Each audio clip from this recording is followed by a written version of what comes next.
This international webinar hosted by University Mohammed VI of Science and Health and Mohammed VI Foundation of Science and Health with the support of the WFPHE and CIRAD and the Shanghai Jiaotong University. I am Isam Beniz and I will be moderating this opening session. Before we begin, a few brief practical point for you. First, this session is being recorded and live streamed on YouTube and OneHealthAfrica.com. By participating, you acknowledge the public diffusion, and the recording will be available for replay after the event. So the second, we have two parallel tracks each afternoon. This is why we made more than one link, and please refer to the program to choose your session, and don't miss the right link to go straight to the session and the right session. So without further delay, I have the pleasure of giving the floor to Professor Roger Frutos from CIRAD Montpellier, co-chair of this webinar, who will introduce the objective and series context. Roger, the floor is yours. Yeah. Thank you very much, Professor Beniz, and thank you to everyone for starting to participate to this webinar. And it is my real pleasure now to introduce the very first speaker of this webinar, who is Professor Jafar Haikal, who is the General Director for Strategic Cooperation and International Relations at the Mohammed VI Foundation for Science and Health, Morocco, in Casablanca. Professor Haikal will deliver a welcome address, and then right after that will deliver his keynote address. So with no more delay, I would like to invite Professor Haikal to start his welcome address and to give us his speech, his keynote address speech. So please, Professor Haikal, the floor is yours. Thank you so much, Professor Roger Frutos. First of all, I would like to thank my colleague and friend, Professor Beniz, for giving us the opportunity to be with you this morning. I hope that our next webinar will be in presential, and we welcome everyone in Morocco for, I hope, the next session of this type of meeting, this One Health and Global Health, which is a very important subject for the health in our countries, and specifically in Africa. I would like to, in the name of our CEO and our Deputy CEO, the President of the University of Mohammed VI for Health and Science, welcome everyone at this webinar. And again, thanks to Professor Beniz for organizing with Professor Frutos and all the team this webinar. As you may know, the Foundation Mohammed VI for Science and Health is very much involved in human health, but also environmental health and also animal health, not only from the academic point of view, but also from the care point of view. And Morocco shown this resilience during the COVID-19 pandemic, which mobilized all the stakeholders from the public and the private sector. And for that, I'm again, I would welcome everyone, and thank you for being present at this event, even on a virtual matter. But I think what is very important is to start to build this network, and being present everyone this morning at this webinar proves that we can together contribute to a better health with the concept of One Health for our countries, but specifically for developing country, and specifically also for Africa. Without lost any time, I would like, after this welcoming in the name of our CEO and Deputy CEO, I hope that again in their names we will have the opportunity with the Professor Rogers, Frutos, Professor Bernice, and all of you organize this type of meeting in presential next year in Morocco. So I invite you, official invitation to be with us in Morocco in this type of subject. If I can may, Professor Roger Frutos, after this welcoming word, I would like to address my my keynotes about the One Health and global health. What are the challenges and the opportunities that we have to face in the next couple of years? And I will start with something that could be really controversial, if I may, is that we should not only talk about human health or animal health, on environmental health, but we should add, in my opinion, another part very important, which will be the political health. Because if you want to address the subject of One Health, of global health, without taking into account politics, what I mean by that, policy, and specifically health policy, we could not achieve our goals.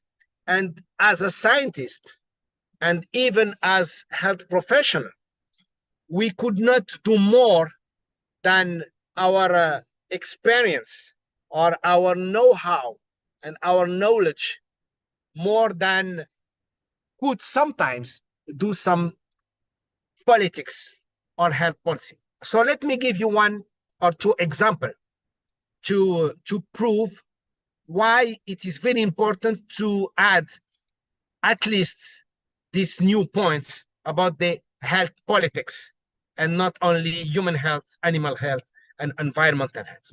So let's take the example of COVID-19 crisis. Morocco was one of the leaders in dealing with these pandemics by showing a resilience, by showing the collaboration between public and private sector, by showing also the support and help of people, vulnerable people, in terms of money, helping also company, industry, helping all the economic ecosystem not to go on a bankruptcy or not to fail.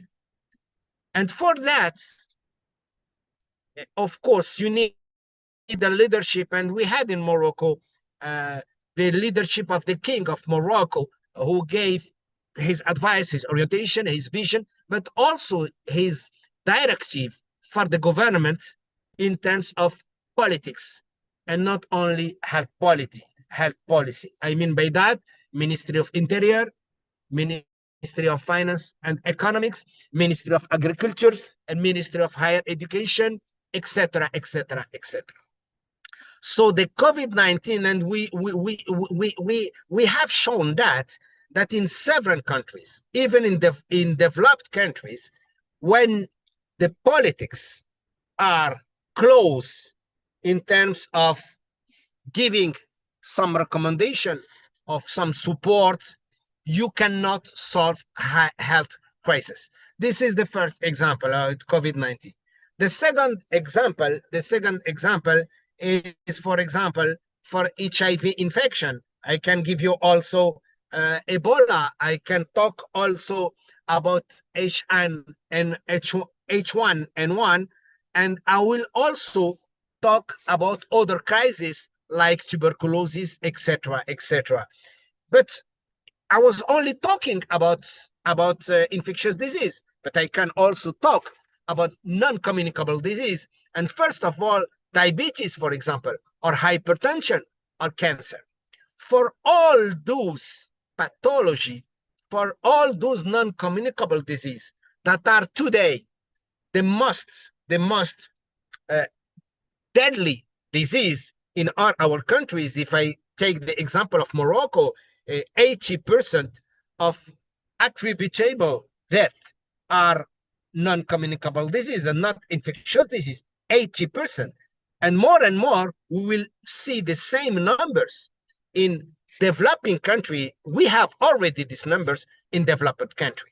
But in developing country, we are reaching this number, meaning by that by far actually, or in a couple of years, the non-communicable disease will be the main problems in developing country, even in Africa, with also the prevalence and the morbidity load of certain infectious diseases that are still prevalent in our continent. I mean by that malaria, I mean by that HIV infection, I mean by that many others infectious disease. So this is a double burden, an infectious disease and non-communicable disease. And for that, even for non-communicable disease, if you do not introduce the health politics, you cannot deal or contain or control those disease. Let's take the example of diabetes. If you don't have a politics about sugar, about physical activity, about healthy nutrition, etc., you cannot control or combat this type of disease. No matter you do in terms of science, in terms of drugs, in terms of primary prevention, etc., etc. So even for non-communicable disease, we have to take into account the way politicians act in terms of resolving this One Health or global health. So the connection between the human health, animal health, and environmental health is very good. It's the best approach we should have. But in my opinion, and I will let you during this webinar discuss about this, we should add at least another part of this global health on One Health, which is the health politics or health policy or whatever the name you want to give. We have to take into account this part, because we see and more that you cannot control this disease, or you cannot have an optimal One Health or global health without taking into account a very important part, the health politics. And I will give you one or two examples to finish my talk, if I may, about what I mean by health politics in terms of global health argument. I mean by that the way politicians think, the way they act, the way they organize their politics at the highest level in order to address the health of animals, of human, and environment. When I'm talking about the health politics, I'm not talking about the health of the prime minister, of the health of the minister of health, or the health of the minister of higher education. I'm talking about the way or the states or the well-being or the goodness of their politics in terms of addressing matters that concern human health, animal health, and environmental health. And this concept should be, we should work on. I don't have any answer, my friend. I'm only giving you one new idea, in my opinion, and we should talk about we should find the proper word, perhaps, or the proper taxonomy. But in my opinion, if we want to be more global, if we want to address all the determinants of this global health on one hand, we should take into account how in all the countries, governments or politicians act to address this global matter of human health, animal health, and environmental health. And to finish, let's talk about one country that wants to talk about one health, but has no political actions in terms of environmental health. How you can talk about one or global health? How can you address the one health or global health if you don't have a very specific politics that address the animal health in connection with human health, environmental health? For example, and I can give you one example specific to Africa, how you can deal with the one health, human health, animal health, and environmental health if you don't have an information system that connects all the data about this human health, animal health, environmental health. Data are not connected. Data are not gathered together. Data are not analyzed together in terms of understanding what's happening in one environment, one continent, or one country, or one community. So to finish, my friend, I don't want to take more times, but I would like during this webinar to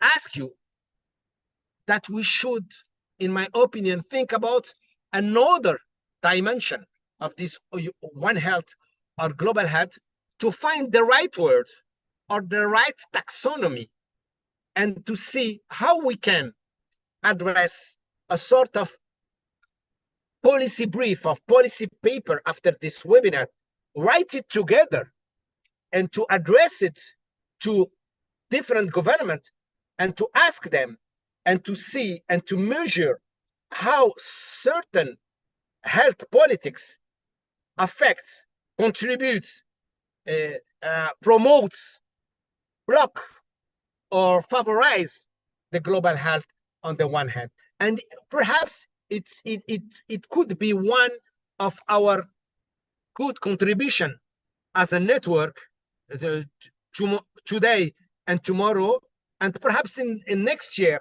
we will organize this conference taking into account the human health, the animal health, environmental health, bringing with us one other dimension. I mean by that, the health politics, by having with us some politicians and to see the way they behave or the way they can or they could or they want contribute to a real and efficient global health all around the world, but specifically in developing countries and specifically in Africa. Thank you so much.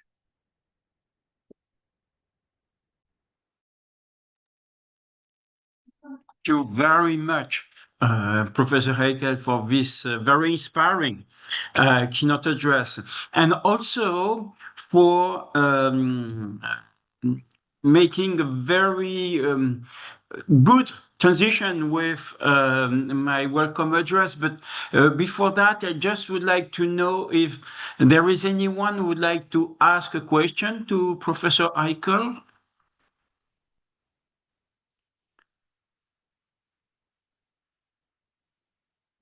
You can use the chat also if you wish for that. Otherwise, I will move ahead. Well, I don't see any question. So now, as I said, the Professor Heikel's presentation was very inspiring and very important and very well in frame with what we did. I his idea of doing another meeting next year more with politicians, etc., and decision makers is an excellent idea. We should really do it. First point. It's an excellent idea, and yes, please, we should try to organize it. What I would like to say also, I'm totally in phase and in line with Professor Eichel when he's talking about the importance of policy and governance.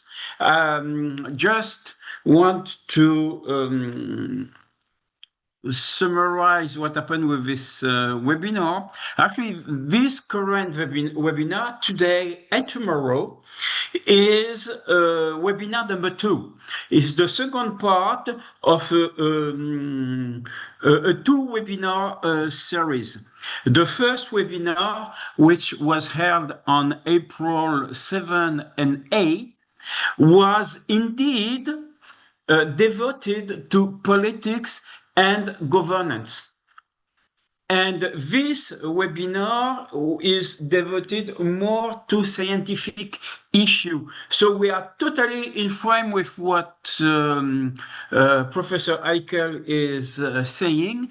And something important for both the previous webinar, beginning of April on 7 and 8, and today and tomorrow, is that there is a concept I keep defending all the time, which in my opinion is very important.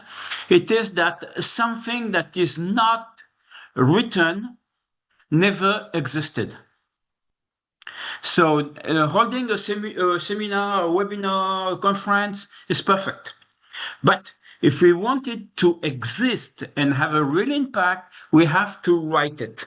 So that's why our objective is to make several publications in big journals on the different conclusions. So we are going to write a kind of white paper on politics and governance, which will mix the webinar of April 7 and 8 and the plenary session of this webinar. So we need to write it down and submit it to the big journal. So it's really politics and governance, as mentioned by Professor Eichel.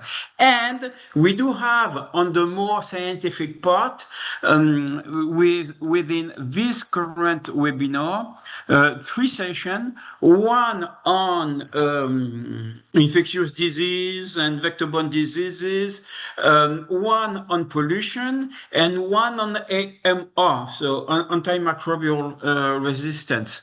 The idea with these 3 sessions is also to make them exist by writing them. So the idea is also, in addition to the general white paper, to write 3 different publications, specific, and submitted to dedicated journal. For my proposal, but this is open to discussion, and we will see with all the panelists what we do at the end. But my idea is, for instance, to submit the publication on infectious diseases and vector-borne diseases to infectious disease of poverty, to what could be another journal. That is only my proposal. The presentations on pollution may lead to a publication review to be submitted to environmental research, and the communications on AMR should be submitted to another journal, maybe Journal of Infection or another one. Anyway, all of them very good journals with a large audience, because we need this work to exist, and for that we needed to write it. But in addition, and I will end this my welcome address, we need to follow up on Professor Heikel idea to hold another one next year, really with politics, with associations, with governmental agencies, and with decision makers to see what they do to actually implement it. So that's all I wanted to say as an introduction. And again, I am very happy that you are starting participating to this webinar. And I welcome you all to this webinar, those of you already connected and those who are going to connect now. And to continue on that, we'll move to the first keynote address. That is a recorded keynote address, which is from Professor Jiaonong Zhou from the Shanghai Jiaorong University, and who is also the co-chair of the WFPHA, so the World Federation of Public Health Association group working on One Health, who is going to give us his keynote address. So if we could have the recorded address from Professor Zhou. Yes, of course. Yes, of course.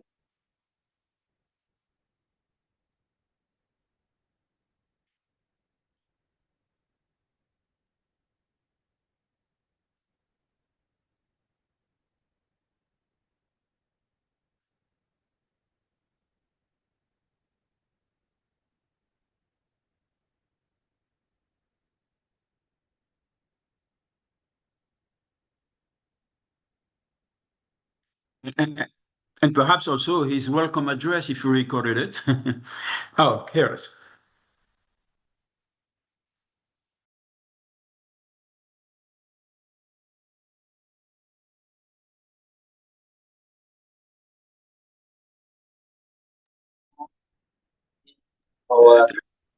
And friends join us from around the world.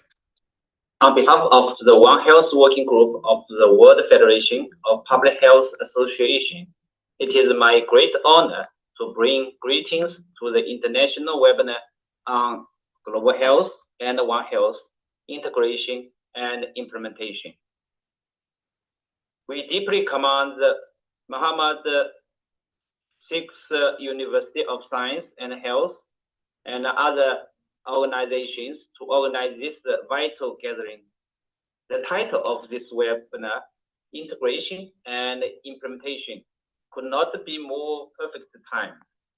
As we look forward to the future global health and One Health, including the impending pandemic agreement, we must move beyond viewing human, animal, and environmental health as separate silos. Over the next 2 days, current agenda clearly reflects the complex realities we face, from assessing zoonotic reservoirs and the invisible threats of urban pollutions to the critical battles against the microplastics and antimicrobial resistance. We see that the challenges are deeply interconnected. Therefore, our solutions must be equally interconnected. As the World Federation of Public Health Associations One Health Working Group, our core message has always been that One Health is not just a scientific concept. It is a unified operational framework. Global public health must serve as the glue that binds this triad together. To truly implement One Health, we need exactly what this program offers: cross-sectoral cooperation, robust evidence, shared intelligence like AI-based early warning systems, and inclusive regional networks, such as inspiring Frankfurt Africa Hub being championed here. We are thrilled to see such a diverse global lineup of speakers from Asia and the Middle East, Africa, to Europe and America, ready to share not just the theory, but practical on-the-ground implementation strategies. The World Federation of Public Health Associations One Health Working Group stand ready to support these efforts globally. We wish you all the highly productive, thought-provoking, and successful webinars. Thank you all.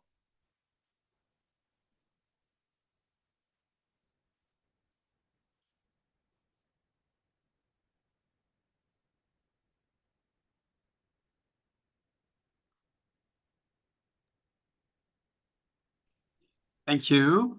So I believe that was the welcome address from Professor Zhou. And yes, we should have now the keynote address. Okay.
Hello, good morning, good afternoon, good evening.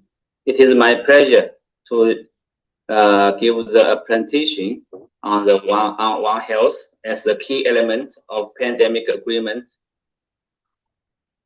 Let me share my slides here. So, and this is also a blueprint for the healthy future. We hope by using the One Health approach in the future.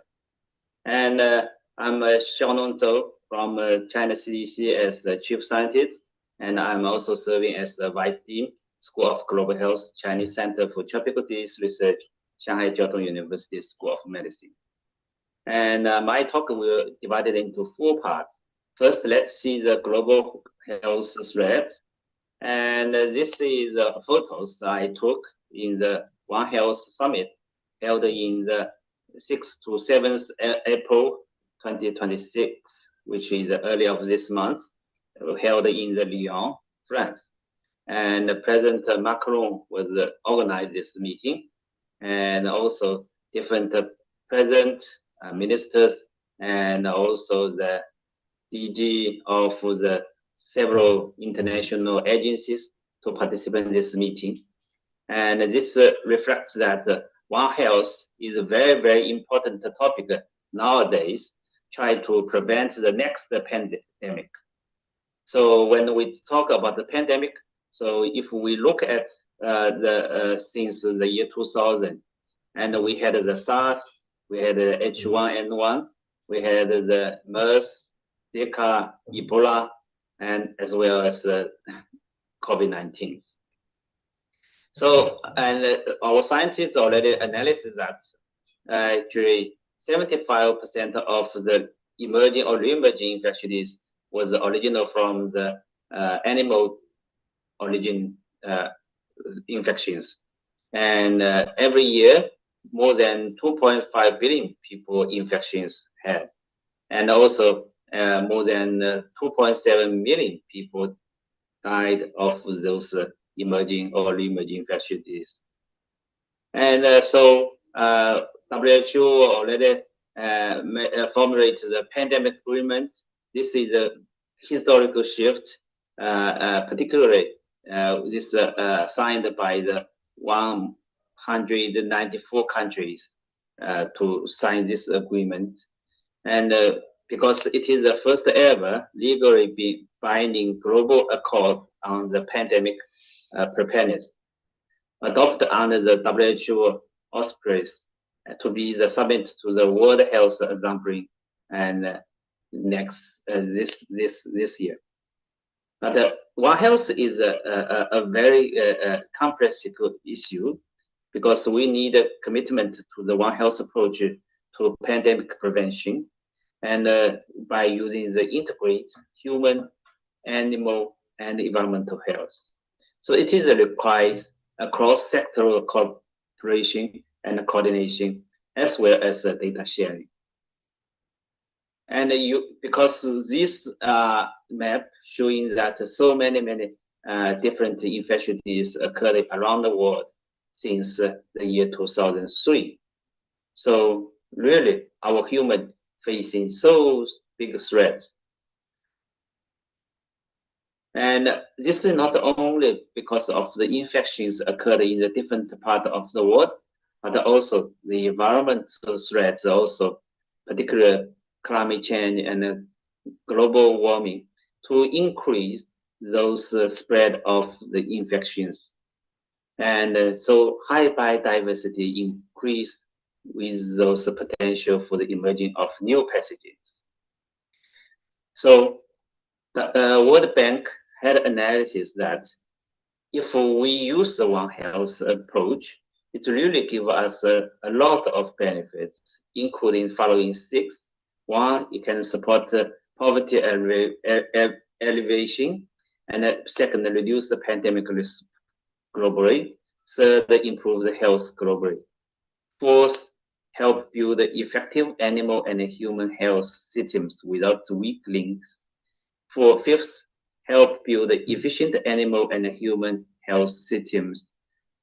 And last but not least, the net expected annual benefit between 4 billion no pandemic threat and the 35 billion one severe pandemic per 100 years if occurred. So the economic benefit is very significantly if we adopted the One Health approach in your country. So the blueprint for the future, we not only can prevent the pandemic, and also we need those help from the national coordination, integrated data, local capacity, and sustained funding. Then we can really support this prevention for the pandemic by using the pandemic agreement.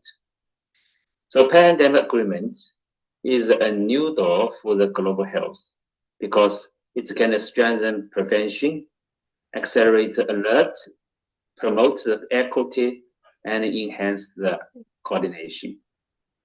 So, and the pandemic, where they written One Health approach as a concept, the second concept of this in the agreement, and this One Health approach appeared in 2 articles. Article 5, which is One Health for pandemic prevention, preparedness, and response. And Article 6, and it indicated that each party should, in accordance with the national or domestic law, and take into account national and regional context, and subject to the availability of resources, and take measures that it consider appropriate, aimed at promoting human, animal, environmental health. We support as necessary and upon request from WHO and other relevant intergovernmental organizations. So the pandemic agreement is really important for us in the future to prevent the emerging infectious by using the One Health approach. And what's the core concept of One Health? Let's see. So this is also analysis by the World Bank. And normally the pathogen appeared in the pathogen appeared in the environment, and it is exposed to the animal first, then it move to the human. So one outbreak, the social cost will be like this, gradually increase until the top. But if animal health and human health can be cooperated like this, then the one social cost of one outbreak can reduce like this. But it's not enough. We also need to incorporate with the environment together. So this is the full One Health approach. And it can be seen that the accumulated social cost of one outbreak will be reduced at a very lower level. So we hope this really can help us not for human and also for the nature. So which we call the principle of people-oriented harmony of all lives. And One Health is really can prevent the earlier, because the message, if we make integrated surveillance, we can understand what's the risk in the environment, what is the risk in the animal and the vectors, and then we can make early warning, and we take action earlier. So the curve of the outbreak can be reduced from this part to this part. So we can save a lot of life for this part. So this is One Health really can help to make early warning and save more life, as this figure to showing that. But One Health, it's 3 cycles: human, animal, and environment. It's not action alone. They need to integrate each other and work together and cooperate together. So how to cooperate and responsible? So this figure showing that this need to very well coordinated, and also their complexity. We need broken the silos of those different human, animal, and environmental health. So that's why UN FAO and World Organization for Animal Health and the UN Environmental Program and WHO, they set up the One Health high-level expert panel and made the definition as that One Health is an integrated, unified approach that aims to the sustainably balance and optimize the health of people, animals, and ecosystems. Here, the sustainably balance and optimize is really keyword. This, if we want to achieve these 2 keywords, we need a 4C, including the communication, cooperation, coordination, and capacity building at the ground level. So this for the international organization, they call it quadruped. They produce the One Health joint plan of action, which encourage all the countries to be take action to work together for the health of human, animal, plants, and the environment. So they make the pathway and 6 track of action should be included, and it is including the One Health capacity building and reduce the risk from the emerging and the emerging zoonotic epidemics or pandemics, and also controlling and eliminate the endemic zoonotic, neglect, tropical, and vector-borne disease, and also strengthening the assessment, management, and communication of food safety risks, and also curbing the silent pandemic of antimicrobial resistance, as well as integration of the environment of into the One Health.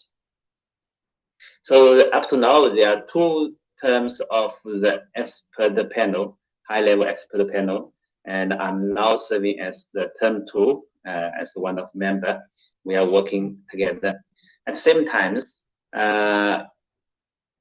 in the May of 2024, we set up the One Health Working Group under the World Federation of Public Health Associations. And we set up this group, so we would like to link with all the partners around the world to integrate the surveillance and rapid response and control of those emerging infectious diseases. And we also try to improve the risk assessment and management. Of course, we also would like to improve the research and development and capacity building as well. So these 4 pillars of One Health is our vision of our working group. And we also would like to cut in the chain of the transmission of those infections. And of course, antimicrobial resistance, AMR, is one of example. We had a really challenges because we already say this is a potential threat to the global health, and because it's a silent pandemic already. So we hope with our work we can reduce the AMR crisis and also reduce the human cost to prevent those infections. Of course, we need using the core strategies by One Health approach. So now I would like to move to the third part of my presentation. What we had done in China. So, for example, I'm working for more than 40 years on the neglected tropical disease elimination. And in China, actually, we already eliminated the filariasis by the year 2007, as well as the malaria by 2021. Now we are working on the schistosomiasis elimination. We hope our aim to eliminate this disease by 2028. Of course, all others also we had a lot of disease like foodborne and vector-borne parasitic disease. And but we hope we're using the different approaches, and this approach can be linked together by under the One Health concept. Then we really can move those disease from a different stage until the elimination. So One Health approach is very, very important for the anti-disease elimination.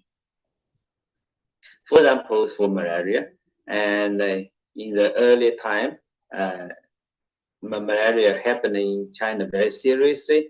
Almost 30 million per year we had before the year 2050s. But now we already be zero. This is a great effort for the elimination. So you can see that during last 10 years, once we initiate the malaria elimination, so the red color become the dots, and finally distribute around the border, southern border of China. But finally, we achieve this dots become zero. And so originally, the prevalence rate is so high in the history. So this demonstrates we human really can eliminate this kind of disease.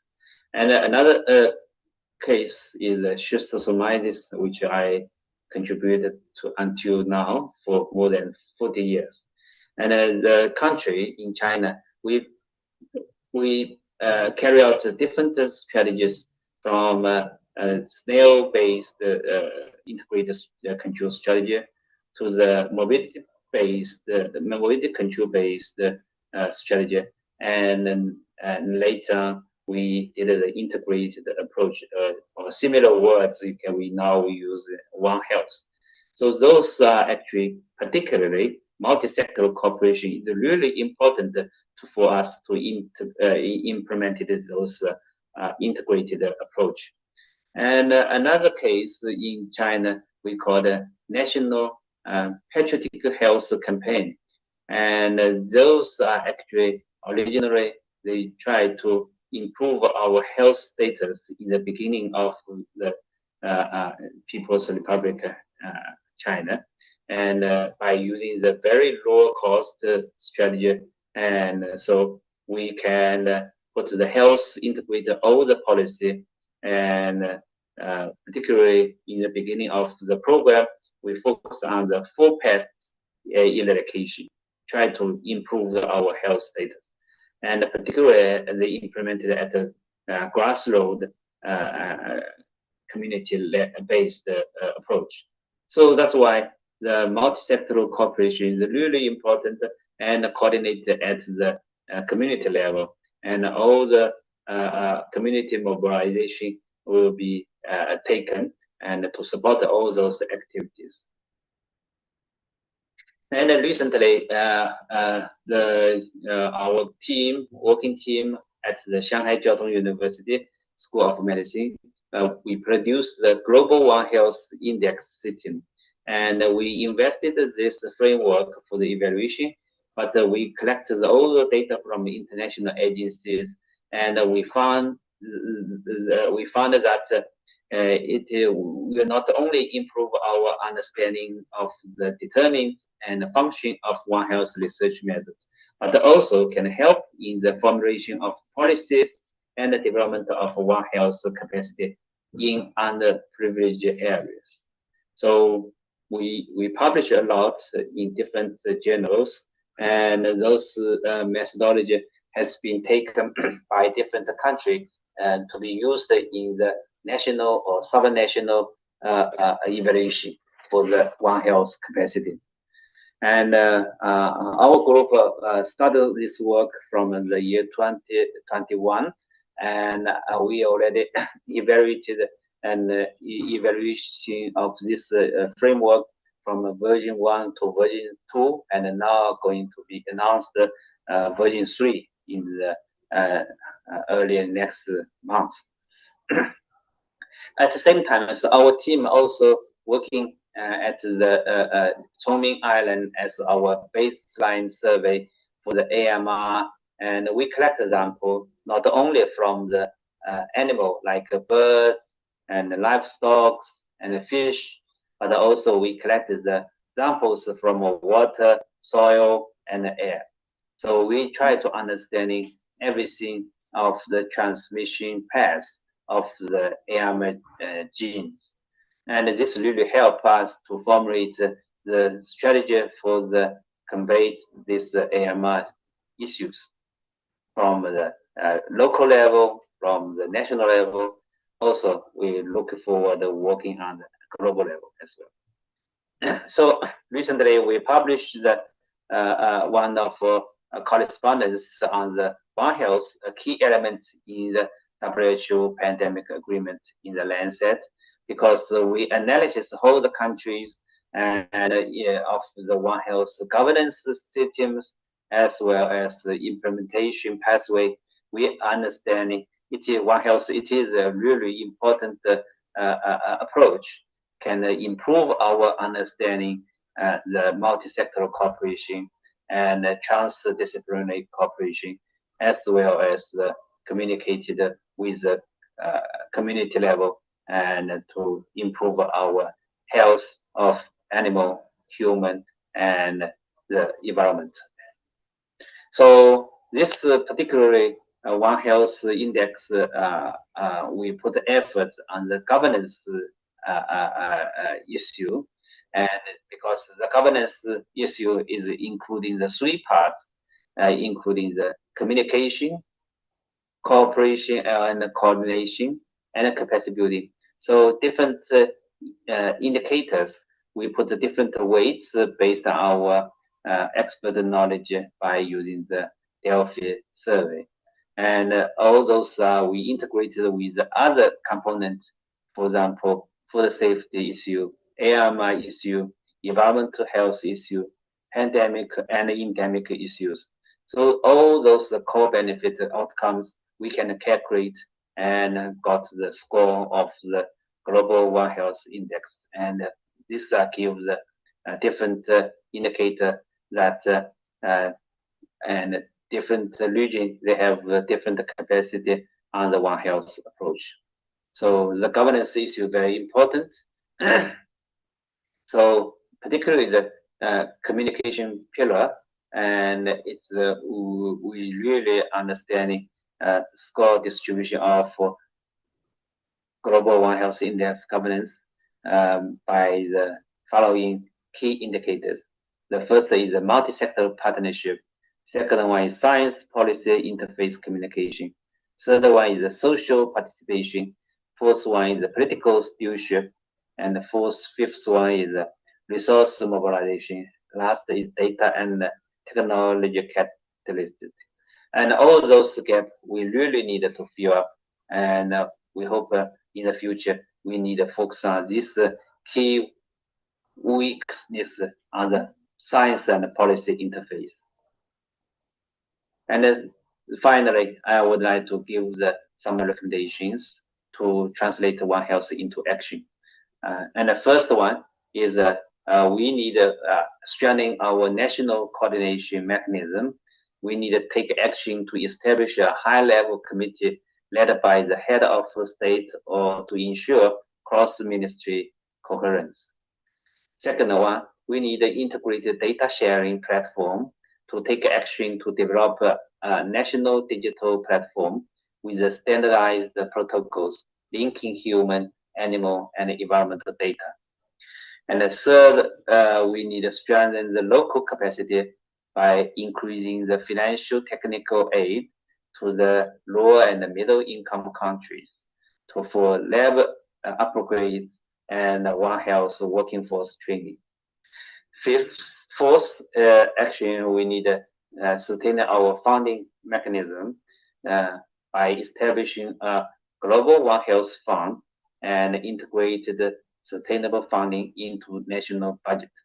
So it's a good news is that pandemic fund is really supported this idea to support the One Health project from different lower middle income countries. So we hope that this pandemic fund is really can help. So finally, how to improve our translate policy into the action, and we had three recommendations. First one is establish One Health evidence to decision unit, so which is institutionalized science advice. And the second one is to create the high-level cross-sectoral coordination mechanism by ECHO governance at the center. And the third one is to move from the short-term project to core government funding and try to build a sustainable financial and data system. It's really important for one country or subnational level to improve our One Health capacity. So by conclusion that we need to work together for our future healthy and safe future. So One Health is the only viable framework for secure our collective future against the threat of pandemic. Thank you once again, and we hope you can understanding all those important, not only the theory, also can be implemented in the field. In the field. Thank you so much. Thank you. Thank you. Thank you very much. So Professor Zhou for the recorded session.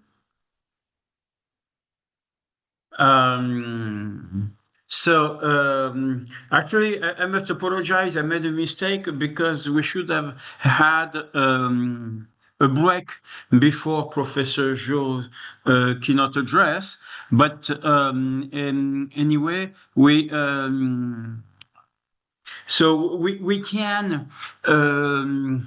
continue. So therefore, since we didn't have the break, we are a bit ahead of schedule. So my proposal is maybe to move to Dr. Turing keynote address, and maybe to have some time for discussion after her address, and have a longer time for lunch break then.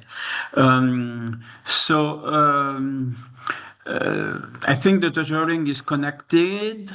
Yeah. So please, I'll let you using my link, but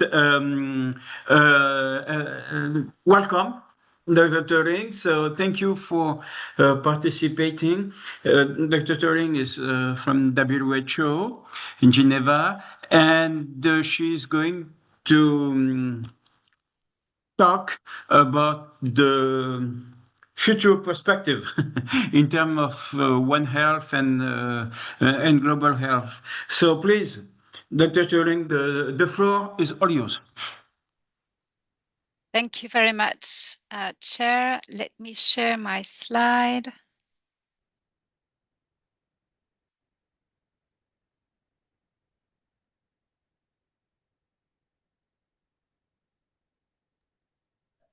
All right. All right. Is everything Perfect. okay? Yes, perfect. Okay, let's see if I can continue with the slide. Yes. All right.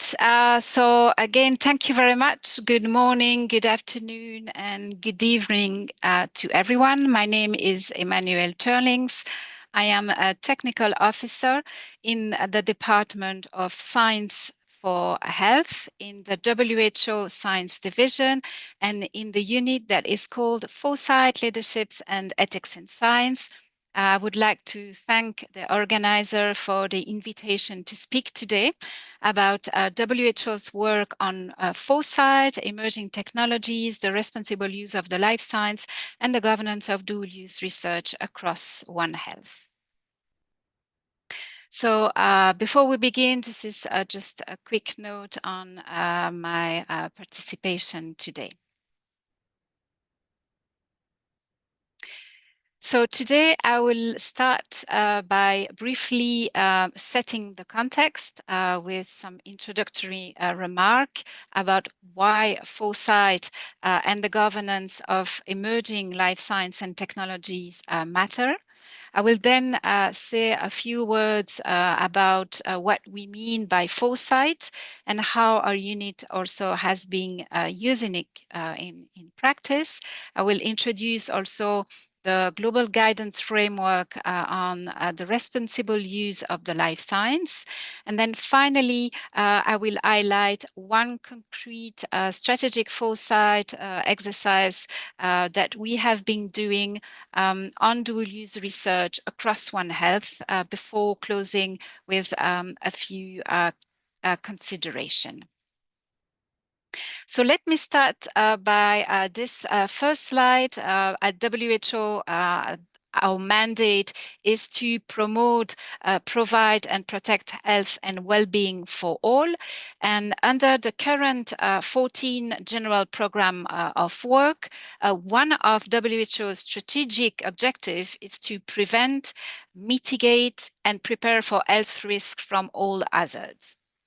And in this, of course, science and technologies are critical to achieve this objective, but they also introduce new complexities and risk, hence the importance really of using them in ways that are safe, responsible, and also equitable. So a few words about context and challenges is that advances in science and emerging technologies are really occurring at an unprecedented pace, and they offer important benefits and ways to address global health challenges for achieving, for instance, the Sustainable Development Goals, to support healthier population worldwide, to also support animal health, plant health, the agriculture, and the environment. And so from artificial intelligence to gene editing and synthetic biology, innovation really offers important benefits and opportunities for health, for food security, and sustainability. And advances are also accelerated by the convergence of technologies, globalization, and digitalization.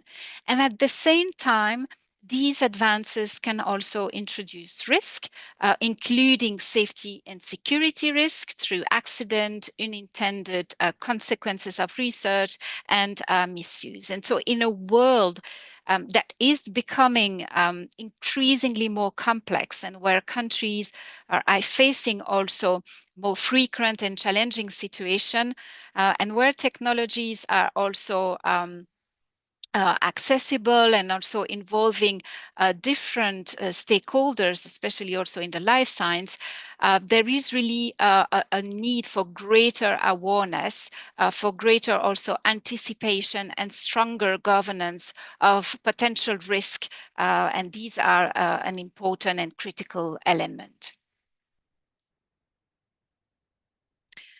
The work I'm going to talk about today really sits in the WHO Science Division, which aims to harness the power of science to achieve health for all. And so our unit, the Foresight Leaderships and Ethics in Science, focus on these different areas of work. And the Foresight activities are aimed really to monitor developments and also assist member states to build future thinking and also horizon scanning into strategic health planning. And so with Foresight, or through Foresight, the unit supports member states by helping them to anticipate change and to integrate future thinking into planning, into also better harnessing the emerging technologies while also monitoring the associated risk.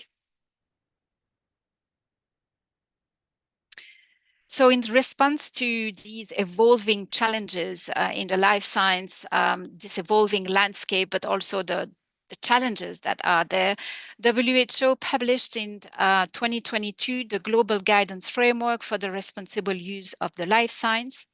And its objective is to help member states and other stakeholders to mitigate potential risk of the life science while harnessing the benefits to promote health and keep the world safe. And so the framework addresses different audience, of course, national governments, but also scientists, research institutions, those who fund research, so funding bodies, those who publish research, so publishers, editors, but also the private sector, civil society, and other relevant stakeholders that have a role to play in the governance of research. The scope also of the document was intended to be quite broad. So it covers human, animal health, plant, agriculture, and the environment.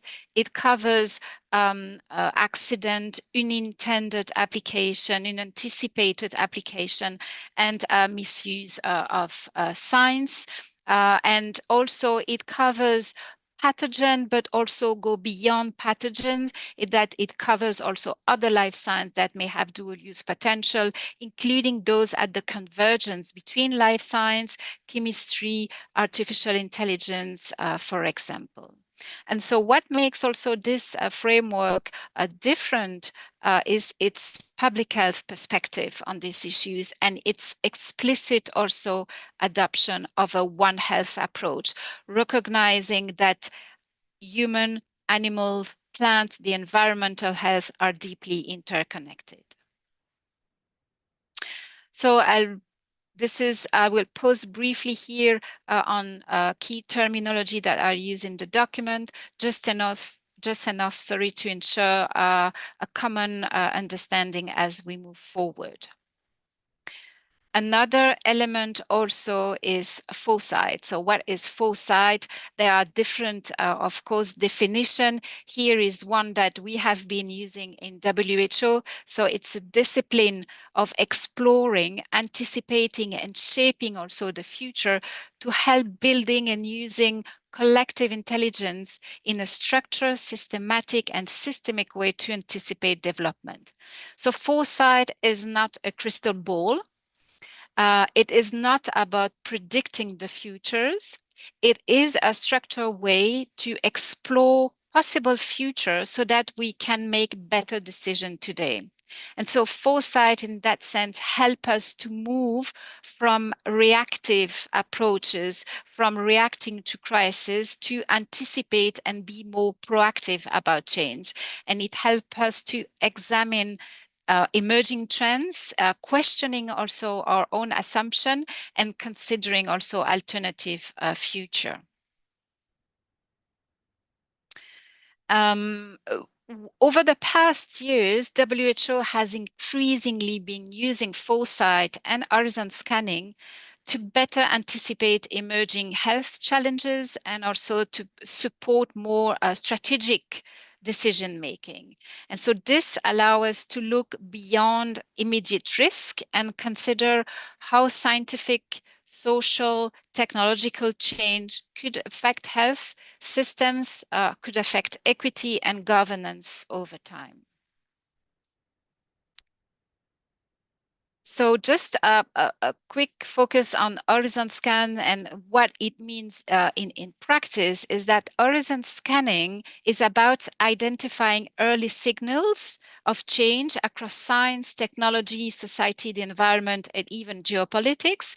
And at WHO, we do this by drawing on multidisciplinary expertise to explore development that could shape global health over time and over the coming decades. And so horizon scan have proved useful to identify emerging opportunities and risk associated with those changes with societal and technological change.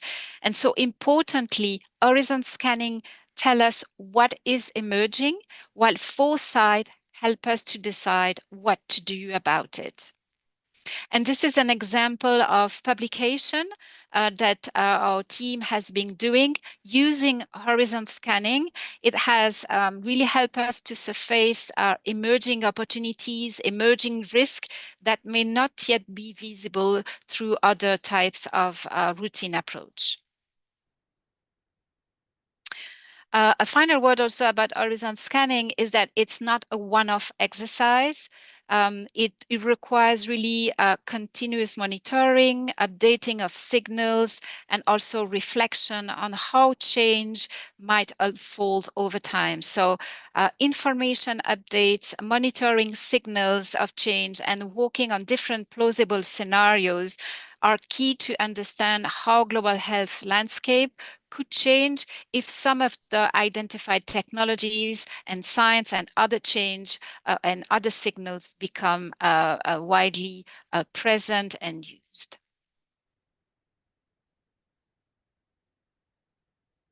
Now, foresight, as mentioned just earlier, foresight goes one step further than horizon scanning. It used those insights generated by horizon scanning combined with expert judgment and participatory approach to explore what emerging development might mean for policy, strategy, and preparedness. And while we cannot predict the future, we can explore plausible different futures and identify action that remain robust across different scenarios. And so it asks the question, so foresight asks the question, so what should we do about it? And so foresight in emerging technologies aims to understand key areas of research and technological developments and to identify their potential implication and opportunities to inform strategic planning, to inform policy making, and to help prepare also under uncertainty. So let me now highlight one concrete foresight application. It was a strategic foresight project on dual use research across One Health. That was one of the also element that helped to operationalize the global guidance framework for the responsible use of the life science. And the strategic foresight exercise or project was led by WHO under the auspices of the United Nations Chief Scientist Network and in collaboration with the Quadripartite Organization, so the Food and Agriculture Organization of the United Nations, FAO, the United Nations Environmental Programme, UNEP, and the World Organization for Animal Health, WOHA. And so the aim was to explore the future of dual-use research across One Health. And the aim was to also raise awareness and strengthen joint practices for responsible use of the life science and the governance of dual-use research. And so this work explored how dual-use research might evolve by 2040 and what this could mean for governance and preparedness. And so in an era of interconnected risk, emerging pathogen, climate change, and biodiversity loss, the One Health approach is essential. And this report provides actionable insight to strengthen governance, foster also cross-sectoral collaboration to create bridge for governance. And the project was structured in two phases. First, we had a preparatory phase with a landscape analysis on emerging life science research area. And then we had a foresight phase, which was a scenario building exercise resulting in 4 different future scenarios. So the project combined a landscape analysis, horizon scanning, and then scenario building. And so rather than predicting a single future, foresight and this project developed 4 plausible futures that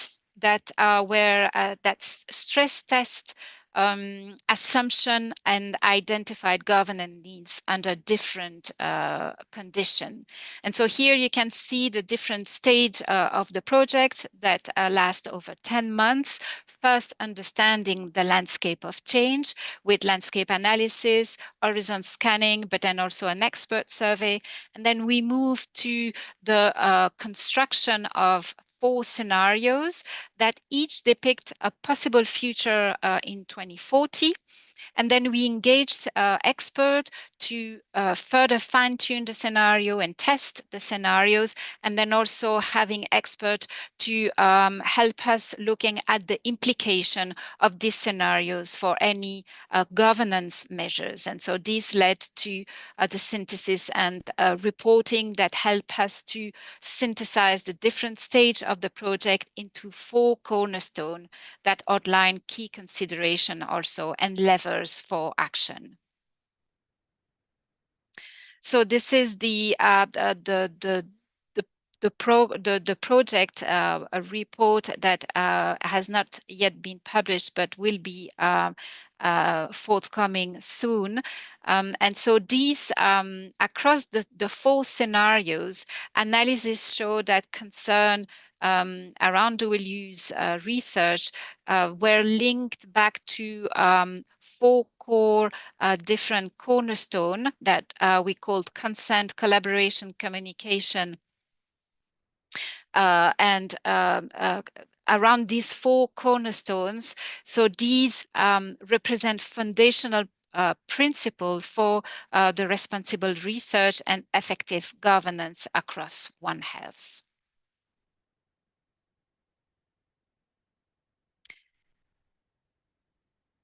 So we talk a lot about governance, but governance is not only about norms, it's also about capacity.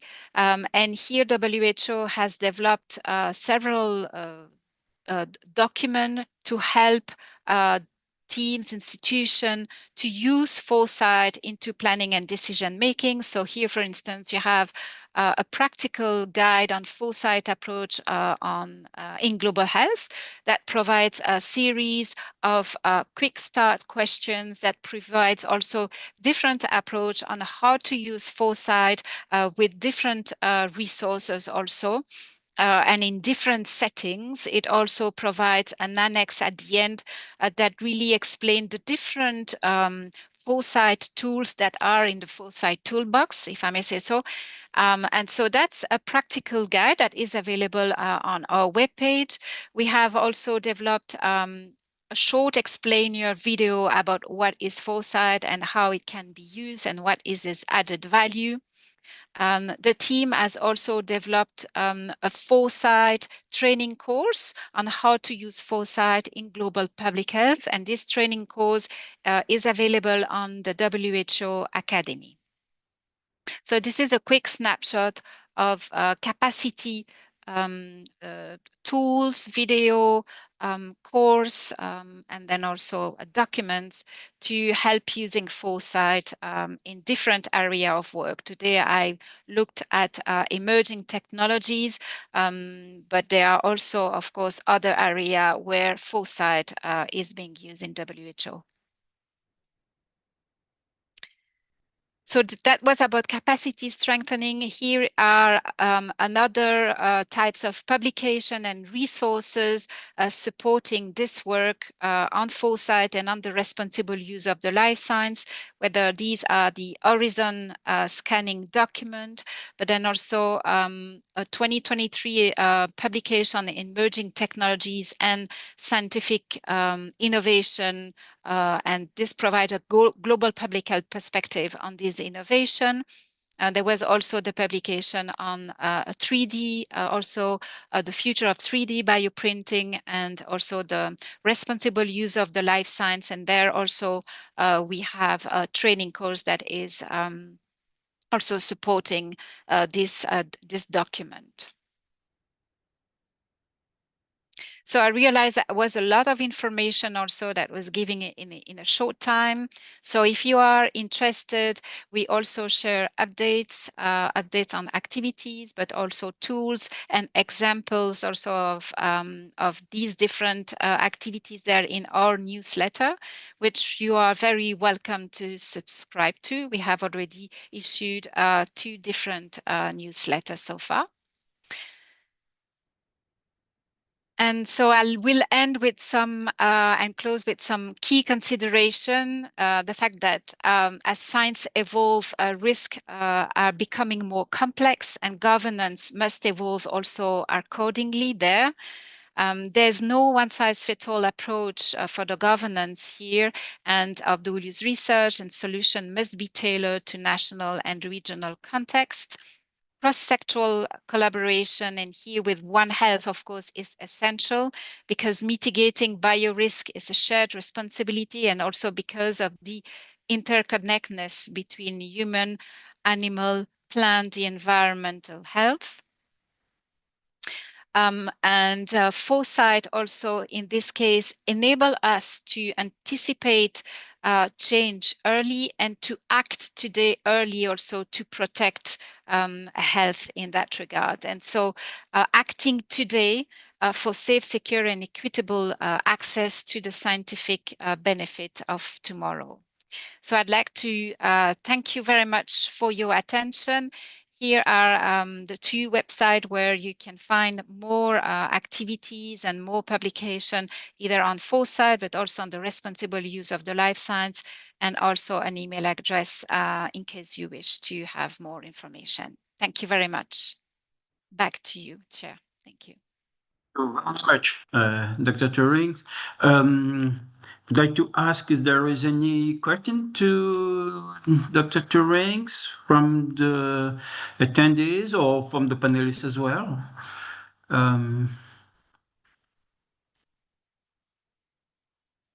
Again, you can use the chat for that.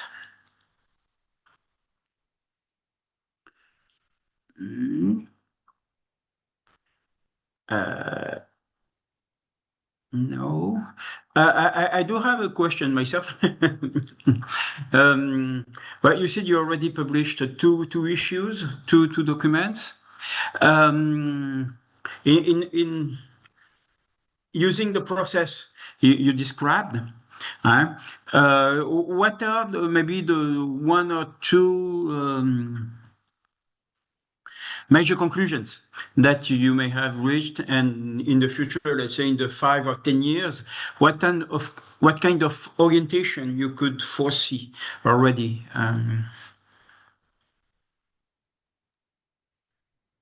Yes, thank you very much. So I will specifically talk about the last document or the last exercise that we did. I think this document really focused on, so the scope was specifically on life science, looking at life science in general, while we recognize that there is the convergence of technologies, of course, that makes risk more complex. So that was one specific element there on the foresight. I think what emerged really in those discussions is, so it has not been published yet, but I think what is emerging is that there is some added value in doing foresight, not only because we can identify emerging trends or emerging also risk that would not have been otherwise identified in the same manner, let's say, than with other approach. So that was one element that we thought was important. Another one is that this was really a first step. So it was, let's say, a first step to look at foresight at these issues, but in the document we also wanted to also contextualize and help different users to use the scenarios in their own context, in their own, let's say, national context or institutional context, so that they could draw also perhaps other also insights that are relevant to their specific settings. So it's really, it's a process, I would say. There's no, it will take also some time, I guess, also to, as I said, it's a first element, it's the first step towards that kind of governance across the different sectors and across One Health. But it's also something that the document would like also to being used at different, in different contexts, so that different insight can also be generated that are attuned really to the different audience, but then also different, yes, let's say One Health context. Okay, thank you. Thank you. And are you also open and asking, maybe calling countries, institutions, whatever, to develop not prediction, because it's not really possible to predict, but develop tools for, especially using artificial intelligence, develop tools to make some sort of risk assessment or of different situation, not prediction, because personally I don't really believe in predictions. It's too complicated, too many parameters at the same time. But maybe try to sort out things by level of risk. And what would be your position on that? Yes, thank you. Indeed, foresight, as you mentioned, is it is not a prediction. It's not a crystal ball, but it helps. And it has, I mean, today I really focused on horizon scanning and scenarios, but there are many other tools also that can be used in foresight. And so it depends. So here you're talking about risk assessment, looking at emerging risk, definitely. And it will depend. Maybe scenarios might not be the, it depends really of the context and the question that are asked. So maybe different also tools in foresight can be used also to look at a specific element such as risk assessment.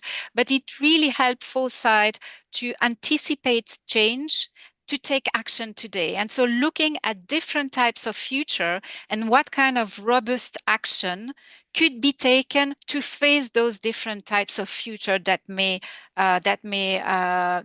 different institution or country may face in specific area. Yes, so it could be used for that, but again, there are different tools that are available. So it depends of what is the focus there also and the issue that is being considered. Thank you. Thank you very much, Dr. Turin. I really want to stress one point you mentioned, because I fully agree, but very often I hear that it's very important, in my opinion, to do exactly what you did, which is to say clearly that there is no crystal glass. We don't have any crystal ball. We cannot, no crystal ball. We cannot predict the future, and because many people are looking after that.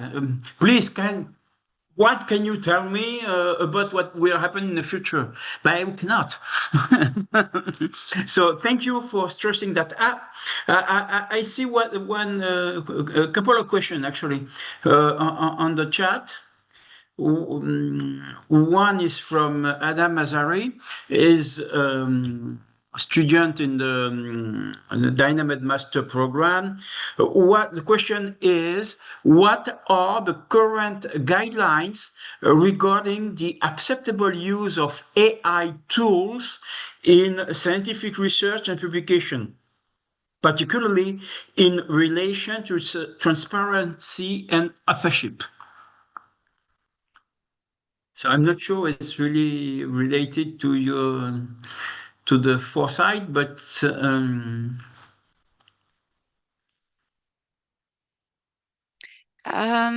yes, I was reading the question.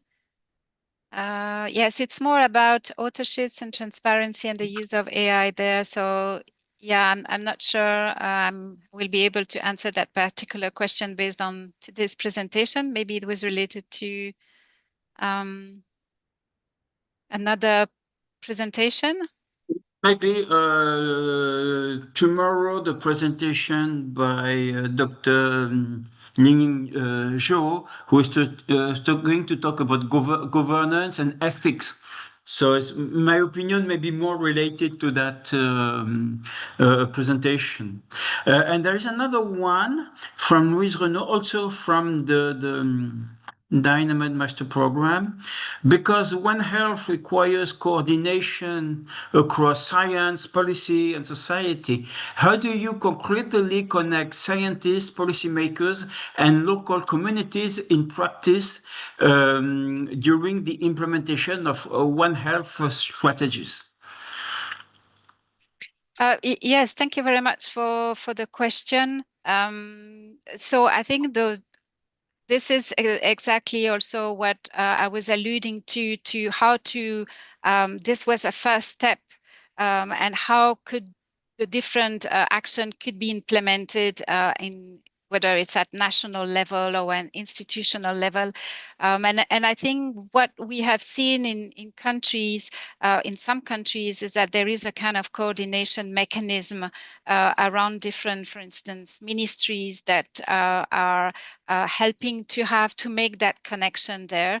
And certainly this is something that, having a stakeholder analysis also there in the communities, also to see who's impacted.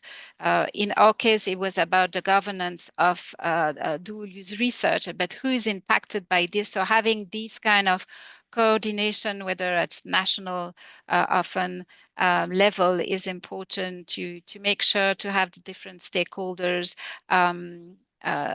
they're involved, so that they can be part of that discussion. So, and here in implementation of One Health strategies, I guess that would be one element to that question. Thank you.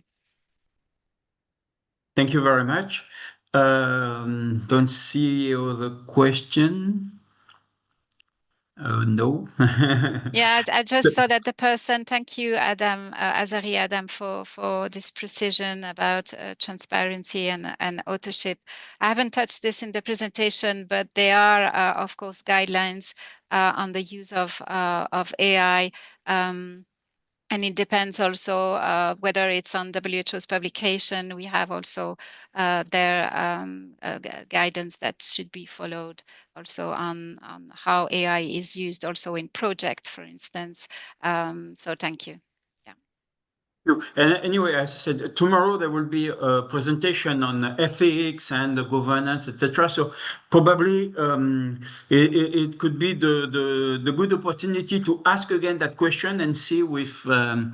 Zhou what she thinks about it and what she has to say about that. So I want to thank you again, Dr. Turinx, for your great presentation. And we are a bit ahead of schedule. We have 15 minutes ahead, but so I suggest we take 15 more minutes for lunchtime. And so if no more question, I would like to thank you again. Thank all the participants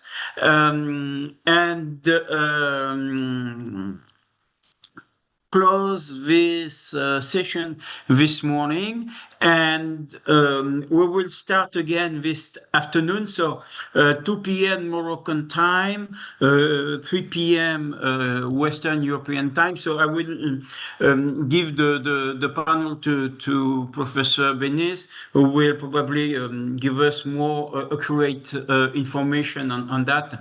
What time we start again this afternoon, and this afternoon there will be 2 different sessions, so 2 different links and parallel sessions. So thank you again, Professor Turinx.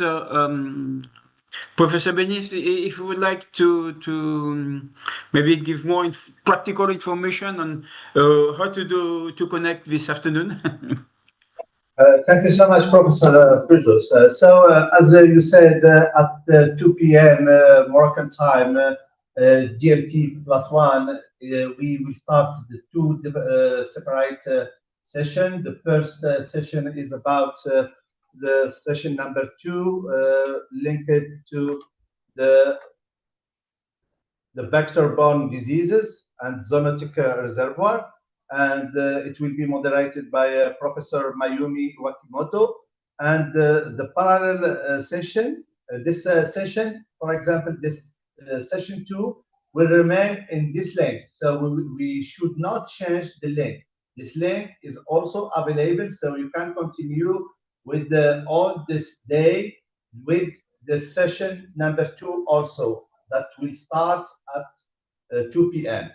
For the parallel session, session 3, this is where we will need another link, and you have it already, and then it will be starting also at 2 p.m.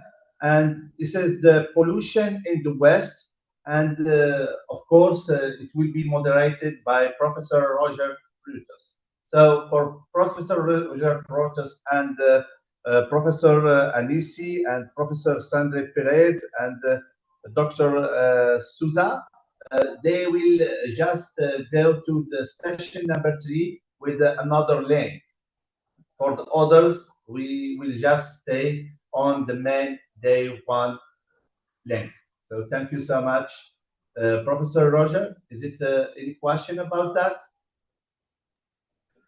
Thank you very much. It's perfect. It's clear. So those of you who are interested in the pollution will be with me this afternoon on session 3, and those more interested on infectious disease and vector-borne diseases will be with Dr. Mayumi Wakimoto on session 2. No, 2, right? This session, on this session. Which is the continuation of that one. Yeah. Yeah. So the same link as that one, and people wanted to follow the discussion on pollution, we will have to use another link, a separate link. So from now on, I think we should wrap up that morning session. Thank again all participants, speakers, and panelists, attendees, and I wish you a good lunch enjoy. And we will meet again this afternoon after lunch. Just be careful of the time because all the times we are giving are based on the Moroccan time zone, which is UTC +1. Okay, and so calculate based on where you are to make sure to connect at the right time. So thank you again for your participation, and I see you in a while after lunch. Enjoy your lunch.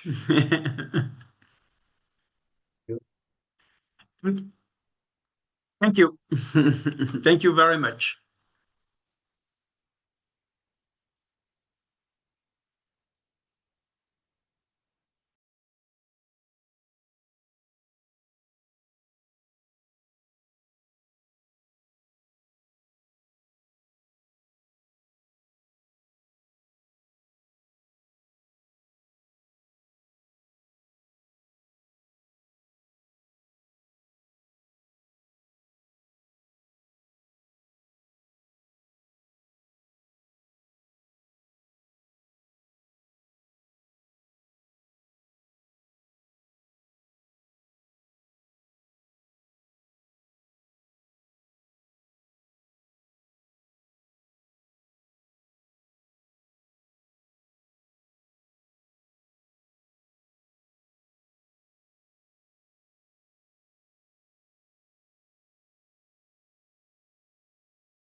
Sorry. So I'm the first one.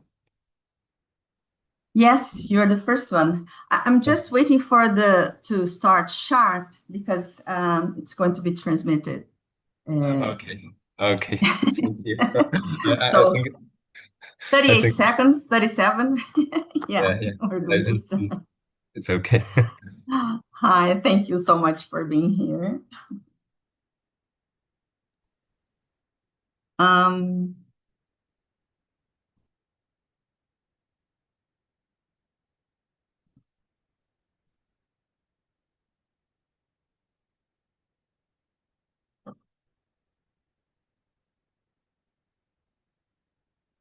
Hi, Dr. Zhu.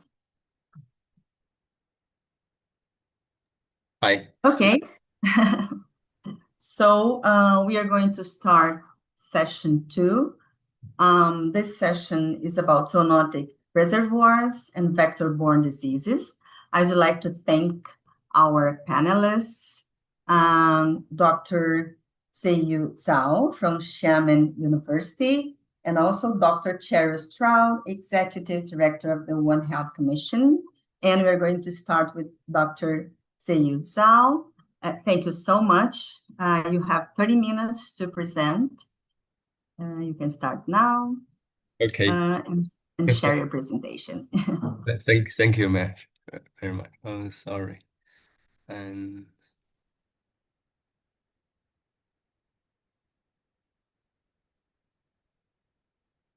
oh, okay. So can you see my slide? Yes, it's not full screen yet, but Is it? we can see your presentation. Okay, now it's perfect.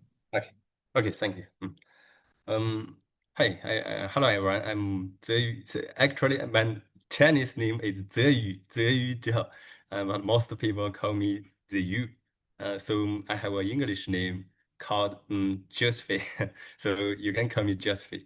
And I'm a postdoctoral researcher at Xiamen University. So Xiamen University is located in Xiamen City. It's a beautiful city in the south of China. I'm also doing a 1-year academic visiting in Southampton University. Today, I want to talk about our study, assessing HPAI, H5 transmission risk across white-barred migratory flies in the United States. Oh, sorry. I'd like to briefly introduce my research team, the epidemiology group at Xiamen University. Our team currently has 6 staff, most focused on infectious disease modeling. 2 of them mainly work on administration and teaching. And we also have 5 students in the team, including 10 PhD students and 25 master students. Our students come from different backgrounds. Besides public health, some of them study computer science or mathematics. Each year, our group admits 2 to 3 PhD students and 8 to 10 master students. Today, I will introduce my paper published in Nature Communications this February. It's about H5 bird flu in America. And this paper was completed by Dr. Kang Fang. So this is Dr. Kang. And our research group mainly focuses on infectious disease modeling. Our work covers many infectious diseases like COVID-19, dengue fever, chikungunya, and monkeypox, and shigellosis, and hepatitis, and so on. So we study how disease spread and build transmission models. Then we apply these models to public health practice. For example, we use them to predict disease trends, build early warning system, and simulate intervention strategies. We also study how optimize vaccination, drug treatment, and other interventions. And in addition, we have developed several tools to support decision making for CDC and hospitals. And these tools are now being used by 13 CDC in China. And I'd like to give you some examples of system independently developed by our team. The first is named multidimensional transmission model Solar, a software that predicts COVID-19 infection trends across different regions and vaccination doses. This system has been published on the official website of Chinese CDC. And second is an AI-driven respiratory multi-pathogen prediction and early warning system, which incorporates the DeepSeek model. The third is a vector-borne disease simulation system, which played a role in last year's chikungunya outbreaks in Foshan City in China. And the final two are the COVID-19 pandemic forest cascading system and an influenza predicting and early warning system. In addition, our team has recently developed an infectious disease simulation and prediction PIDE. This PIDE integrates the models and the methods developed by our group and features three main functions. First is rapid calculation and transmission risk. Real-time. Second is real-time outbreak forecasting, and third is the evolution of intervention effectiveness. The purpose of developing these tools is including first, it allows CDC works to bring aid directly to outbreak sites for on-site use. Second, it support of offline functionality, ensuring the confidentiality and the security of sensitive data. And today, my study is mainly about H5 highly pathogenic avian influenza in the United States. Since 2020, H5 have caused a heavy disease burden worldwide. As we can see, many cases of bird infection and cross-species transmission have been reported in different countries, especially in Europe and Americas. So United States is an important part of global bird migration routes. It has four major flyways: Pacific, Central, Mississippi, and Atlantic flyways. This makes the United States a key area for studying the transmission risk of avian influenza in wild birds. In recent years, the United States has seen several important H5-related events. For example, H5 virus have currently been found in cattle, and there have also been some serious human cases.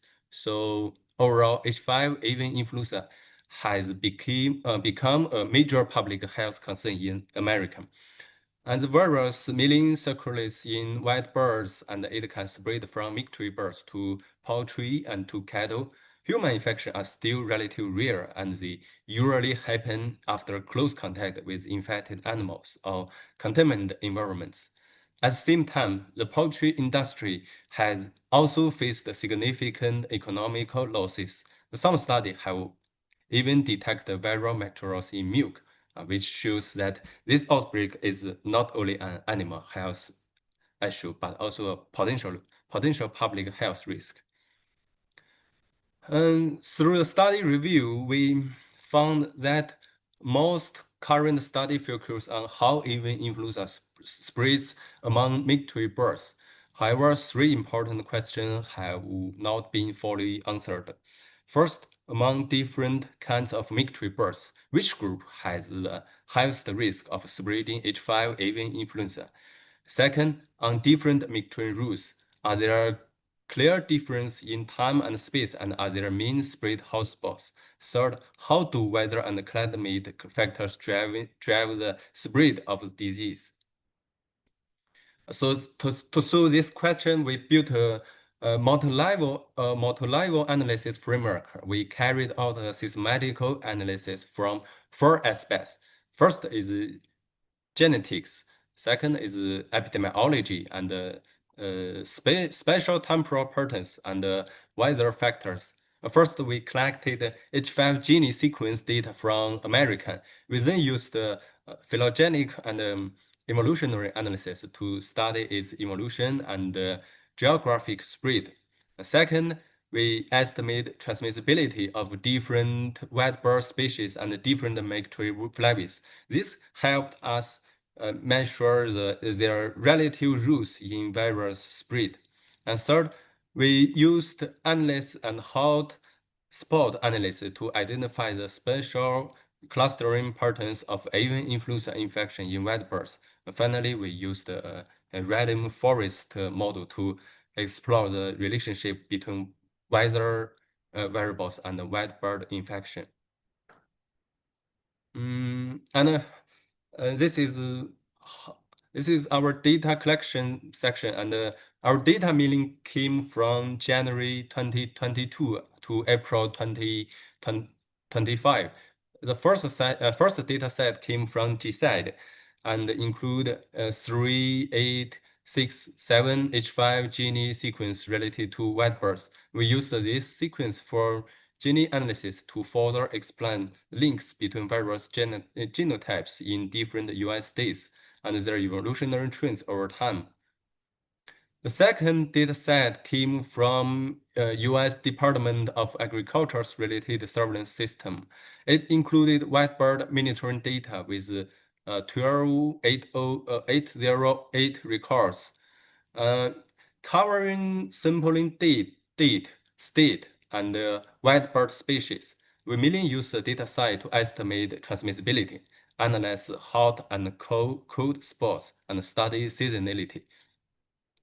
And the third data set came from the National Weather Data Platform. We extracted mostly climate variables, including temperature, precipitation, number of cooling days, and the drought index. We matched the white bird infection data with the climate data by MOS to further explore the link between weather factors and the white bird infections. So for the genetic analysis, we first used BEAST software for phylogenetic and evolutionary analysis. So BEAST is a tool often used in molecular evolution studies. It can estimate genetic traits, transmission history, and evolution rates.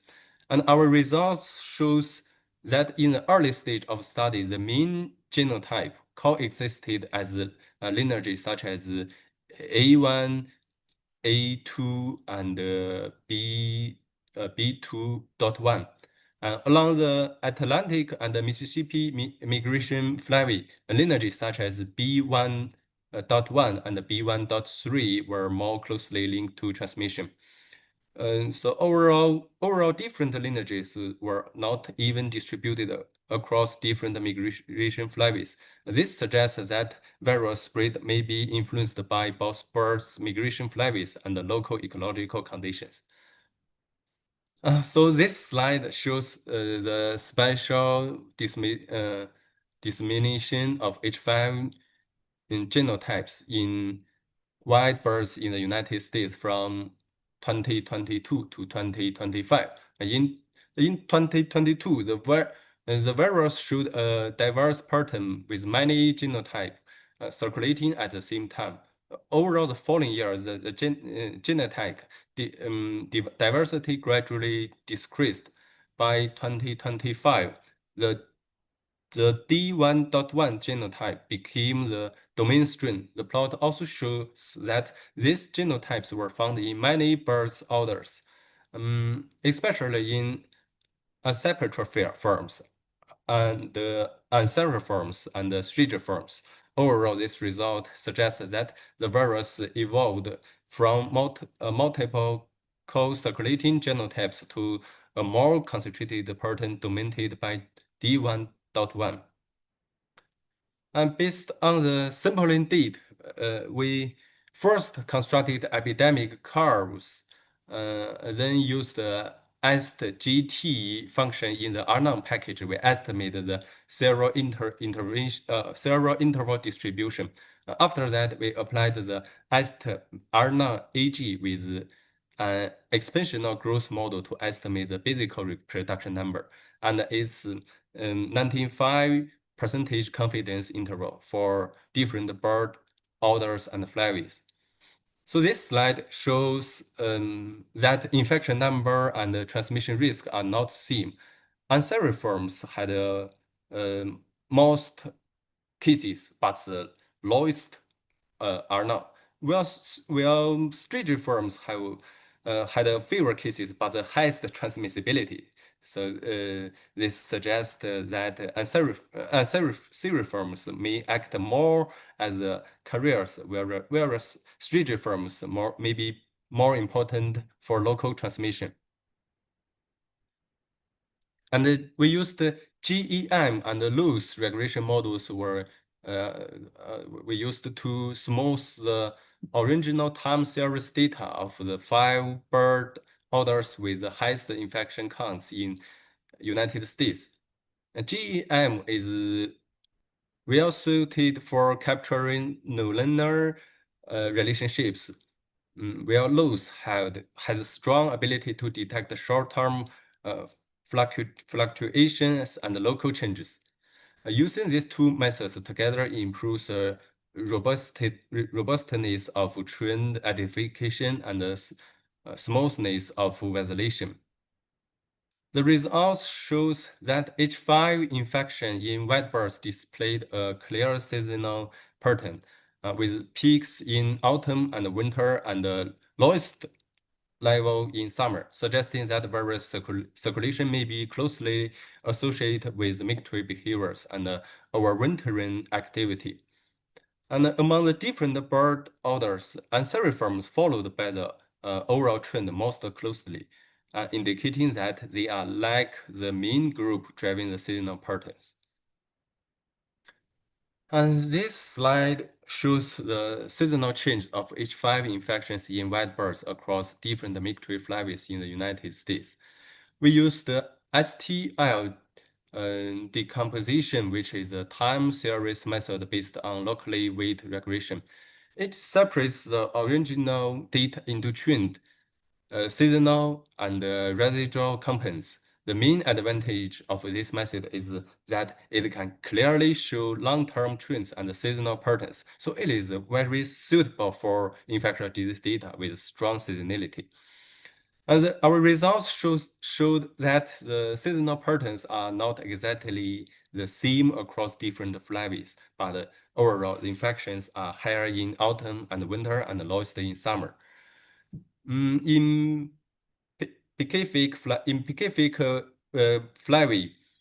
the difference is mainly between spring and autumn, but in Mississippi flavy, the difference is mainly between summer and autumn, and in Atlantic flavy, the difference is mainly between summer and winter.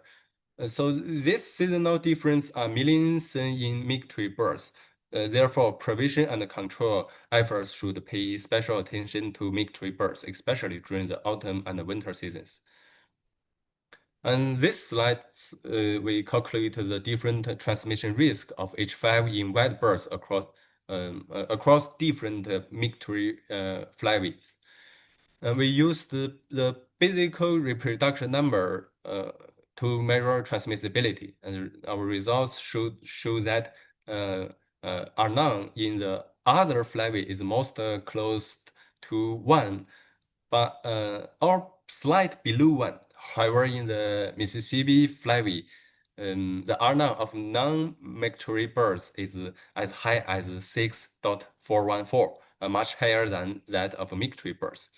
So this suggests that local resident birds may act as a very strong engine for virus transmission in this flavy. And this slide shows the LISA results for H5 in white birds across United States. And the LISA are local indicators of spatial association used to identify local special clustering patterns. It includes 4 types: high-high, low-low, high-low, and low-high. Simply put, it helps us see whether a state and its surrounding areas form an infection hotspot, or whether there are unusual special patterns. The results show clear special difference in white birth infections across the country, and the hotspot locations changed with the seasons. And in spring, the mean hotspots for both tutu cases and mixed births were in the northern Midwest. But in summer, the hotspots moved further northwest. In autumn, the hotspot areas expanded again, with clear clustering in both the Midwest and the Northwest. And in winter, the number of hotspots decreased, and some areas showed mixed high-low patterns. And among the different bird group, mixed birds showed that strongest seasonal special clustering, which was similar to the overall pattern. This suggests that in addition to Mediterranean flyways, we should also pay close attention to local hotspot states and the continued transmission risk in mixed birds. And the cold spot and hot spot analysis map showed clear seasonal special clustering of H5 infection in white birds. In spring, infections in both overall birds and mixed birds formed hotspots in North Dakota, South Dakota, North Dakota, South Dakota, and Minnesota, and Wisconsin, indicating high clustering. But in summer, the hotspot area shifted to the northwest, meaning in Washington, Oregon, and Idaho. In addition, Alaska showed high-low clustering in both spring and summer. In winter, overall birds and mixed birds showed high-low clustering in Kansas, while non-mixed birds showed high-low clustering in Texas. And this slide shows the hotspots and the cold spot patterns of H5 in the Mississippi flyway. We used the GT's old analysis to find areas with high and low infection clustering. Red areas are hotspots where infections are higher, and blue areas are cold spots where infections are lower. Darker color means stronger statistical significance. And our results show clear seasonal changes. In spring, hotspots were milling in south. In summer, they moved north, and in autumn, hotspots for tutu birds and mixed birds were milling in Minnesota, Iowa, and Wisconsin. And Wisconsin was the most stable hotspot across seasons, so it may be an important transmission area. For non-mixed birds, hotspots were milling in Mississippi and Alabama, but in winter, hotspots shift back to south. So overall, H5 hotspots in Mississippi flyway change with the seasons, moving from south to north and then back to south. So hotspot locations are also different for mixed and non-mixed birds. So control efforts should focus on both seasonal changes and key states. And this slide shows the relationship between weather factors and H5 infection risk in white birds. And we used partial dependence plots to see how infection risk changes when one weather variable changes. The model had an R square equals 0.87, showing strong predictive power.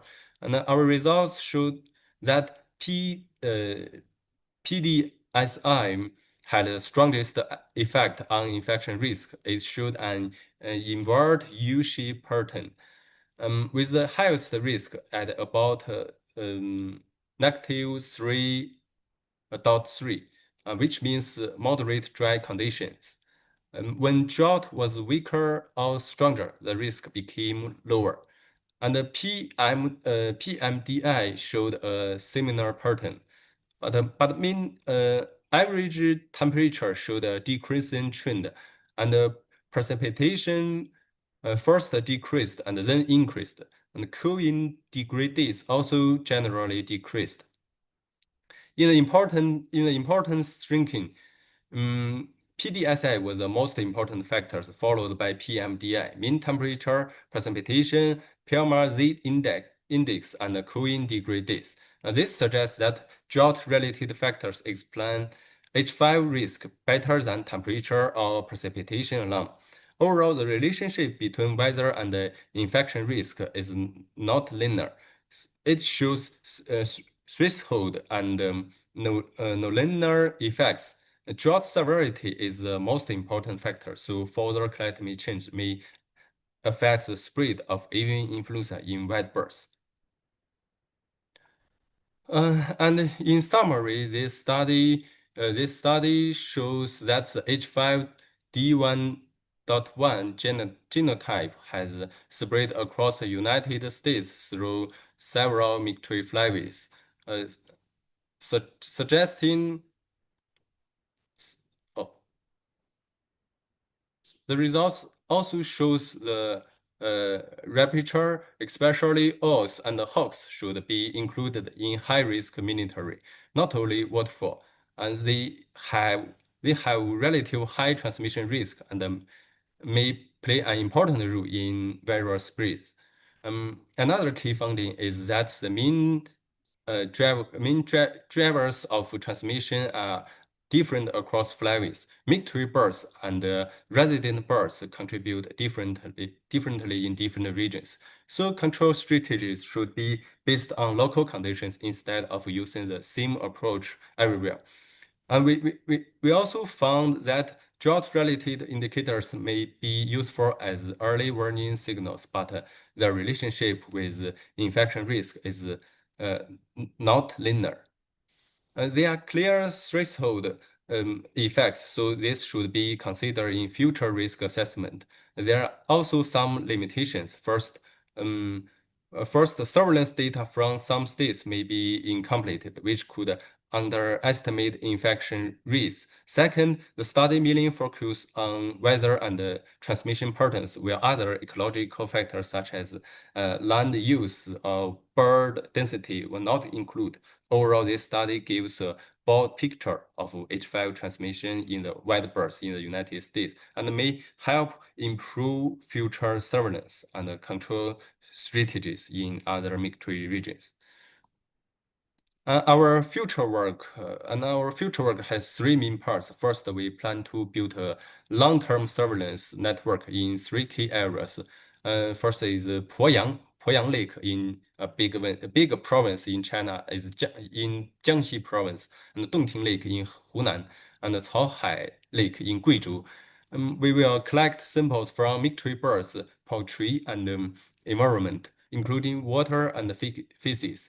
This will help us build a more complete local database for studying virus transmission. Second, we will use genomic sequencing on some samples. This will help us detect not only known avian influenza virus, but also other possible new pathogens. We will also study viral genome features to understand the virus source, mutation patterns, and the transmission process.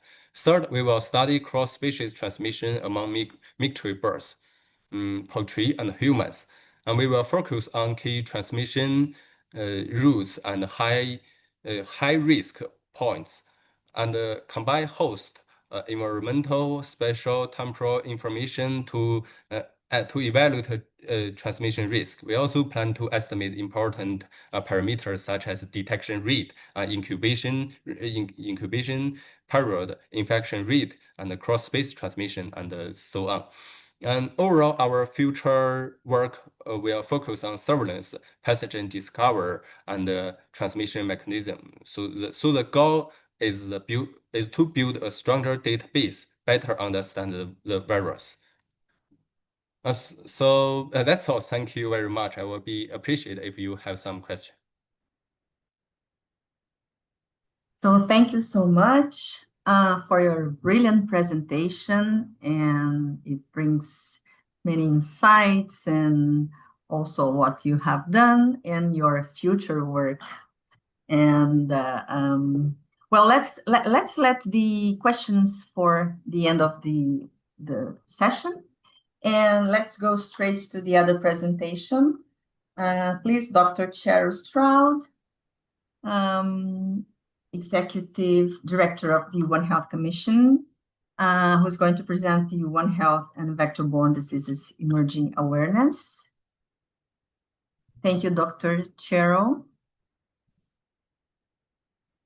Thank you, Dr. Wakimoto. It's nice to see you today. And I'm not used to having this strange background behind me, so I hope it looks like it might be projecting backwards. So very nice to be here, and I appreciate the opportunity to share a few thoughts about One Health and vector-borne diseases. So I am a veterinarian, and I am in the U.S. I lead the One Health Commission. So I bring you greetings from the One Health Commission. See if we can progress here. Where since 2009, our strategic priorities have been to connect One Health stakeholders, those of us working in this space, to create teams and networks that work together to educate about One Health and One Health issues. And today I'm going to focus on the educate part of that strategic priorities, because we are going to talk about what's needed to happen in the One Health and vector-borne disease space. I have several take-home messages for you. First, I know that those of us listening right now, probably I'm preaching to the choir. We probably already know this, but it's nice to remind ourselves. No one profession or discipline can know everything. We need each other, as we'll discuss here in the next few minutes. In our current systems, in our silos, the One Health collaborations that we need will not just automatically happen. We have to create the opportunities to be able to share information and knowledge across those sectors. So we have to kind of go out of our way and get out of our comfort zones sometimes to make that happen. Thirdly, for One Health to be implemented, it will have to have both top-down and bottom-up support. And by bottom-up, I mean understanding at local community level. Very important. We cannot do it just from government top down. And then fourth, and really critical, is that no one species or arena or sector is okay until everyone is okay. So we humans are just part of the ecological continuum, and we often forget that, thinking that we are the most important species. But we're all connected, and the diversity of all the other animals supports the health of humans and all animals. So 4 quick take-home messages. What I'd like to do in the next few minutes is really make the case for why One Health is needed to be implemented in this arena of vector-borne diseases, an incredibly important arena that we don't talk enough about. Share a few true One Health vector-borne disease studies, stories, and then throw out a few ideas and thoughts about what needs to happen and how we can all be working to make it happen. If any of you who have heard me speak before know that I think of One Health as our ray of hope for the future. We cannot continue in our silos. I think we're doomed if we do. We have to be able to share our knowledge and expertise across our sectors. And One Health did emerge out of zoonotic diseases such as H5N1, and I really appreciated Dr. Zhou's talk just now. It's really eye-opening to see how you can make those kinds of predictions. So yes, it did emerge. This whole One Health conversation did emerge out of our awareness, our beginning awareness of zoonotic diseases. But through the past 20 years or so, we have realized that this One Health way of thinking and acting and decision making is critically needed and so to address so many of our wicked challenges. So today we're going to focus on vector-borne diseases, and some of these other topics that I've mentioned here are all areas that are begging for us to use a One Health way of thinking and acting. And there are so many vector-borne diseases, and I feel like we do not talk enough about them. Even in this One Health conversation, we need to bring this forward much more powerfully. Vector-borne diseases account for about 17% of all infectious diseases globally, and over 700,000 deaths occur every year around the world due to vector-borne diseases. And one just little minor thought that really always kind of boggles the mind is we give a lot of attention to rabies, and we need to. It's estimated that still up to 60,000 deaths occur every year to rabies. But leishmaniasis, we hardly ever talk about or hear much about, and more deaths occur to that than rabies. So it's somehow we need to be able to bring forward all these vector-borne diseases and our One Health ways of approaching them and tackling them and managing them, because so many things affect them in so many different regions of the world. And many of these vector-borne diseases, like cutaneous and visceral leishmaniasis, occur in both people and animals. In fact, as we'll talk here in a moment, the animals can actually be sentinels of what we humans are being exposed to because we live in a shared environment. And Chagas disease can affect both humans and animals, and Bartonella, which we'll talk a little bit about, can affect both humans and animals, as I have seen as a veterinarian, seeing it in animals. As some of you may have read this book, and I would love to know if there are books about yellow fever from other parts of the world. This one was focused on the US. Over the course of history, yellow fever has paralyzed governments and halted commerce and quarantined cities and moved the US Capitol and altered the outcome of wars in the US during 1878, the summer of 1878 in Memphis, Tennessee. It cost more lives than the Chicago fire and the San Francisco earthquake and the Johnstown flood combined. So it behooves us to continue to pay attention to these vector-borne diseases.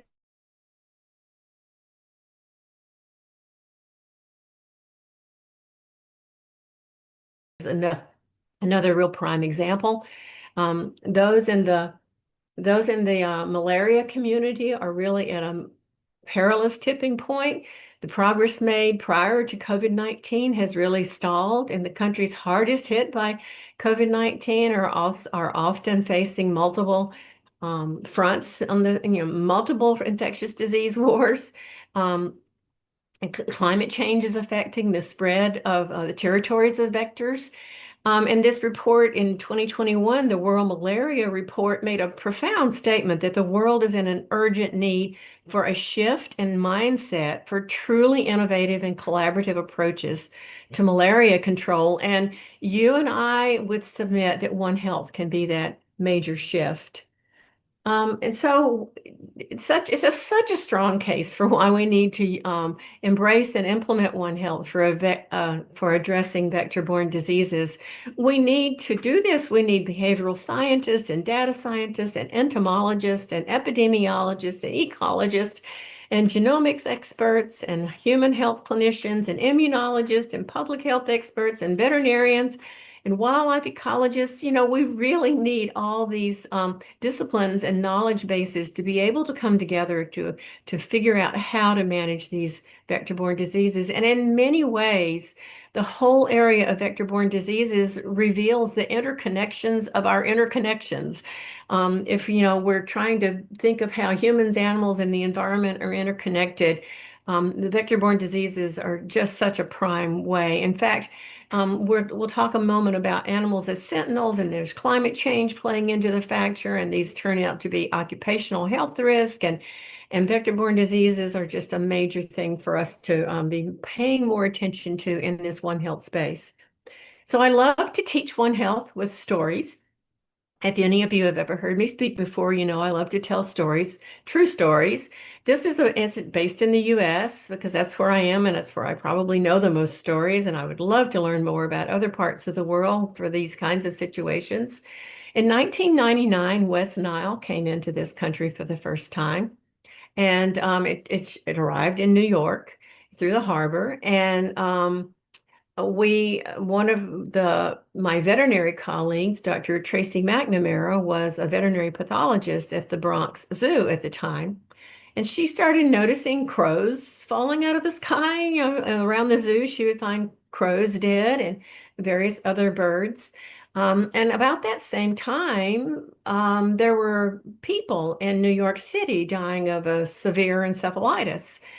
And she started thinking, people dying of encephalitis. And as a pathologist, she was noticing that the birds that she was finding dead were also having a horrible, horrible encephalitis. And so she wondered if there could be some connection. And she wanted to get some of the birds tested. In the human arena, they thought that the humans that were dying of this horrible encephalitis was from St. Louis encephalitis. But and Tracy, because she thought there was might be some connection, and she was going, same time, same space, same thing, same pathological findings.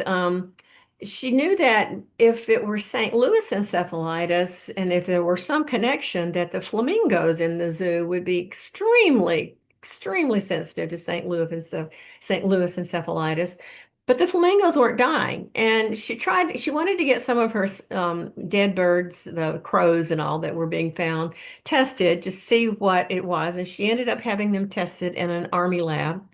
And she said she told them what was going on and what her suspicions were and what they thought was going on in the humans. And she wondered if it might be going on in the birds. And they came back and said, well, you're right. This is something new. We've never seen this in the Western Hemisphere before. This is not St. Louis encephalitis. This is West Nile. And so Tracy then went on to make the case that, we're really, because it turned out that's what the humans were dying of too. And so she made the case that if we're not paying attention to what's emerging out of wildlife and companion animals, that we're actually allowing humans, as she liked to put it, as U.S. taxpayers, to be the canaries in the coal mine. And then she went on to make the case about our funding structures and how we put most of our funds into human health, which is very needed. But we're putting not enough into watching what might come out of agricultural or wildlife or companion animals. So that's a very powerful story to me about our need to be able to put systems in place to share this kinds of information across sectors and to pay attention to what might be emerging out of wildlife. As we've seen in so many parts of the world, things can happen. So let's just stay with that animals as sentinels thought for just a minute. We live in a shared environment. Our pets and all the animals and we humans, we live in a shared environment. We're exposed to the same ticks. We know we're all exposed to Lyme disease and Bartonella and many other things. So this story is about a partnership that is a very powerful partnership to reveal this power of animals as sentinels.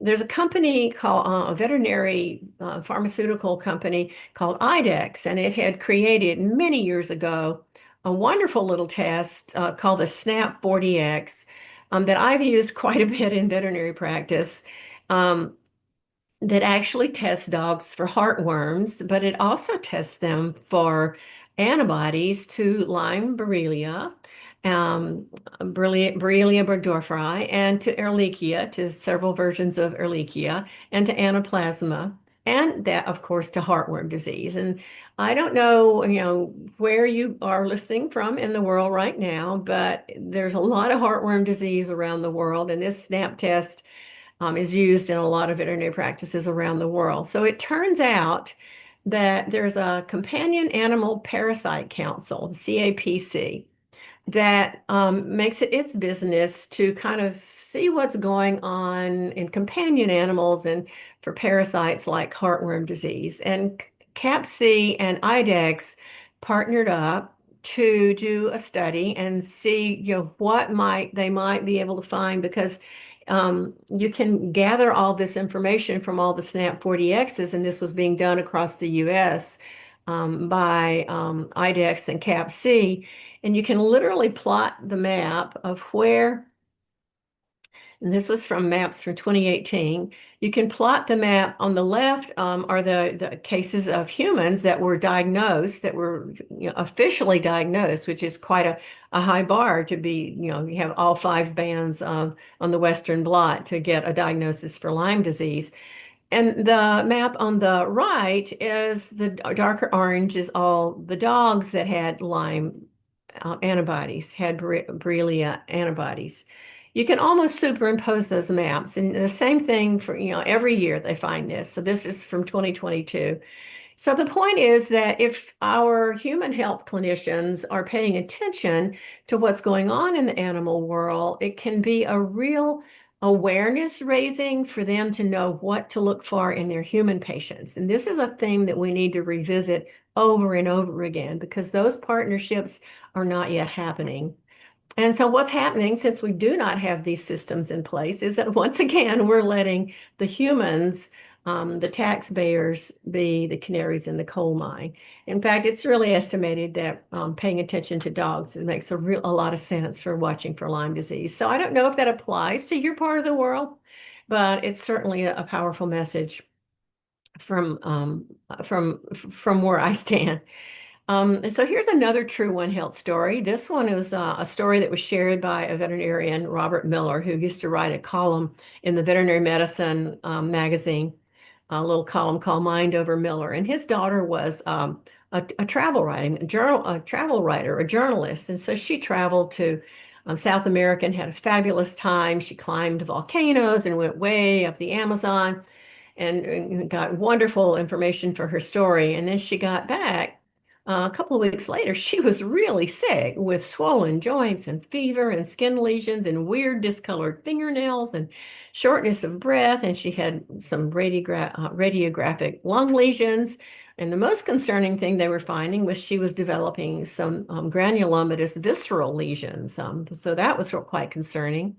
And they couldn't quite put that together with her travel history. And to make a very long story short, over 2 years and 76 specialists and 10 CT scans, she had been given a number of tentative diagnoses, and they were most concerned that it might be this GIST, gastrointestinal stromal tumor.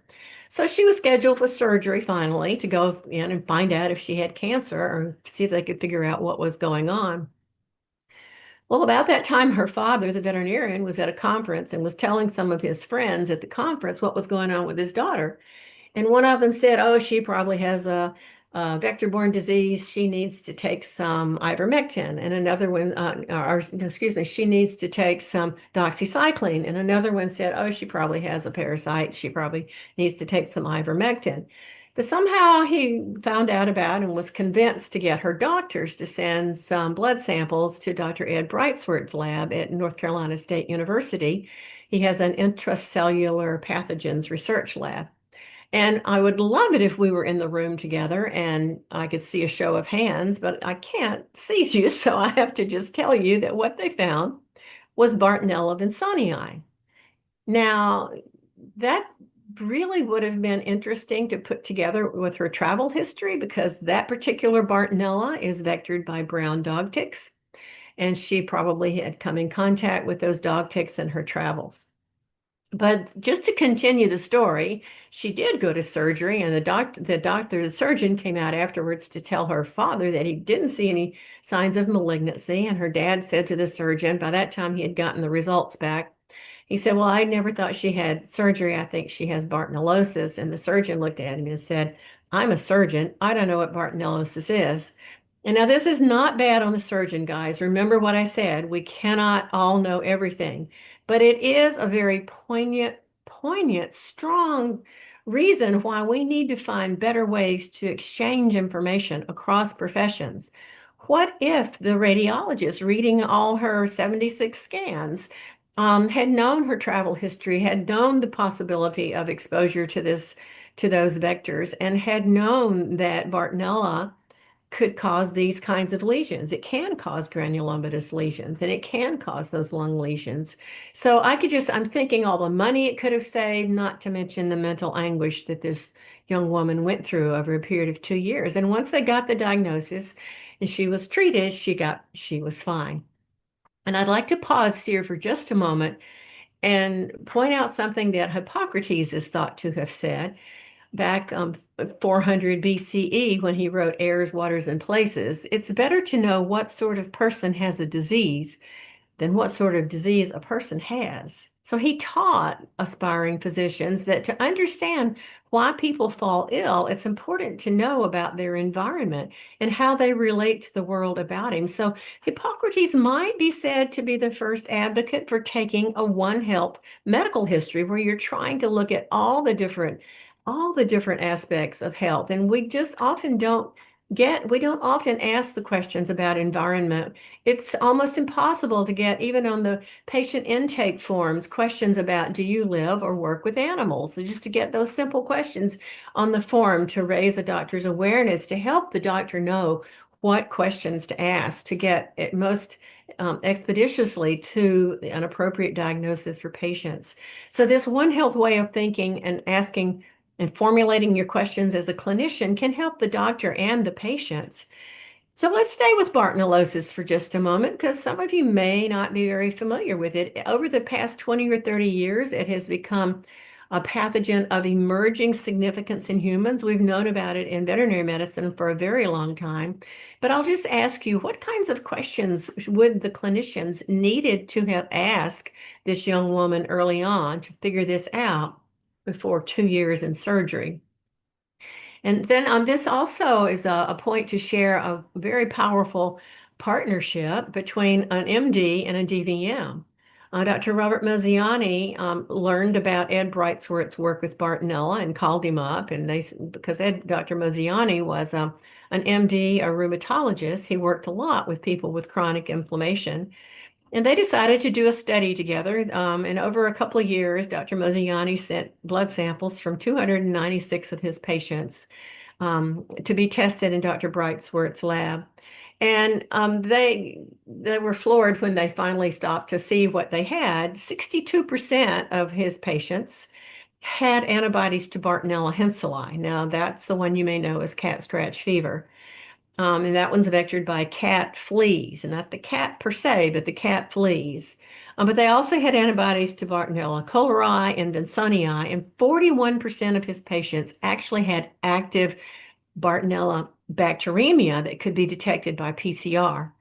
So some of the patients that had been coming to him had come to him because they had been treated for Lyme disease and they hadn't gotten better, or they thought they had been told they had rheumatoid arthritis, or they had been diagnosed with chronic fatigue. It changed the way Dr. Mozziani practiced medicine, because now he actively looks for things like Bartonella and Babesia that are really not always high on the rule-out list or on the radar. So all these questions about environment and what you're exposed to, these are such incredibly important questions. And these kinds of partnerships from veterinarians and between veterinarians and MDs are incredibly, incredibly powerful. So many things have been published now about Bartonella. The one that concerns me the most is that most of the places in the world don't screen for Bartonella for blood transfusions. So that one frightens me. And it turns out it's an occupational health risk for animal workers and veterinarians. In fact, the red dot you see in this lower right graph turns out to be Bartonella that was found by fancy not immunohistochemical, but fancy histochemical techniques called second harmonic generation visualization.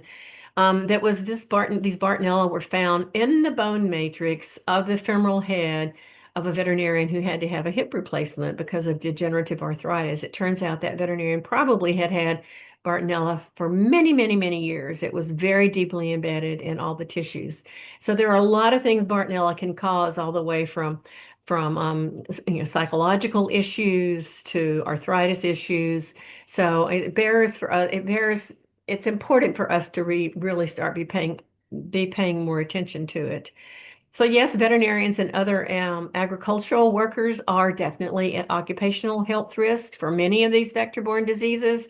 And it would really behoove us to help clinicians when they see someone sitting in front of them and find out what their work is, and if they live and work with animals, or if are in the environment, the vectors and the vector-borne diseases that they might be exposed to. So I make again the case for One Health, why it is so important for us to be able to address these vector-borne diseases, drawing knowledge from all the sectors. And I would just like to pose a few questions for us, like what really needs to happen? We really need to find ways to set up integrated surveillance for these diseases, make it front and center of our thought processes. We need to be paying attention to the impact of climate change on the expansion of the territories of the vectors like fleas and ticks and lice and biting midges. We need to be paying attention to environmental management and creating opportunities for multi-sectoral collaboration and actually putting actionable strategies in place for managing vector-borne diseases in a One Health way.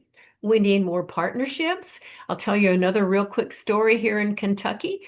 There was a group in Kentucky Public Health Department they call themselves the One Health Awareness Kentucky, and they had contacted a Dr. Brown at University of Kentucky, who was an entomologist, and he shared with them that there was a river there nearby, and when the river and the water levels reached a certain level, there would be a mosquito bloom or an explosion of the mosquito population, and that's when they started seeing a lot more cases of Eastern equine encephalitis, not only in horses, but in people.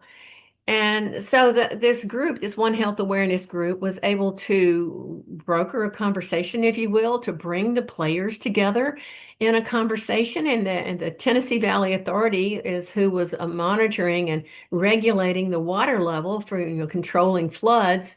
In the spring especially, when there was a lot of rain, and they would try to control floods. So they would control the water level in this river by managing the dams downstream. So they were able to bring these people together in conversation, and the Tennessee Valley Authority agreed to alert the health department whenever the waters were about to approach the level where they saw these massive mosquito blooms. And they were able to put the mosquito control actions into place ahead of the mosquito explosions and decrease the incidence of equine Eastern encephalitis in both people and animals. So this is a great example of how the One Health group and how One Health way of thinking was able to help address this public health problem that was affecting both people and animals. So real quick story there. We need more research collaborations. There's a group that was funded by the EU cost system. They call themselves One Health Drugs, where they're trying to coordinate discovery of drugs that stop vector-borne infections, like the topicals that we use on our cats and dogs for preventing tick-borne diseases, and to look for to create some of those drugs that can be used for preventing vector-borne diseases that are not bad for the environment. So they're trying to think about the environment as well as protecting the animals and the people from these vector-borne diseases. We need more partnerships like Dr. Moziani and Dr. Brightsworth between physicians and veterinarians. We need more educational outreach events. This is just an example of an event that was led for One Health Day by a young woman in Illinois, raising awareness about Chagas disease. This is where taking this information to the general public is incredibly important. And so we need more of those kinds of things. We need more awareness.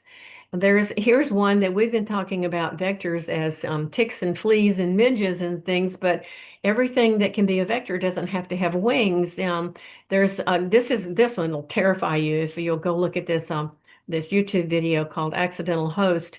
The rat lungworm is actually, the host animal is the rat, but the snails and slugs eat the feces of the rat and pick up the larva, and then the snails and slugs are harboring, they're the vectors, And it's very easy for a tiny snail or some of this, some of the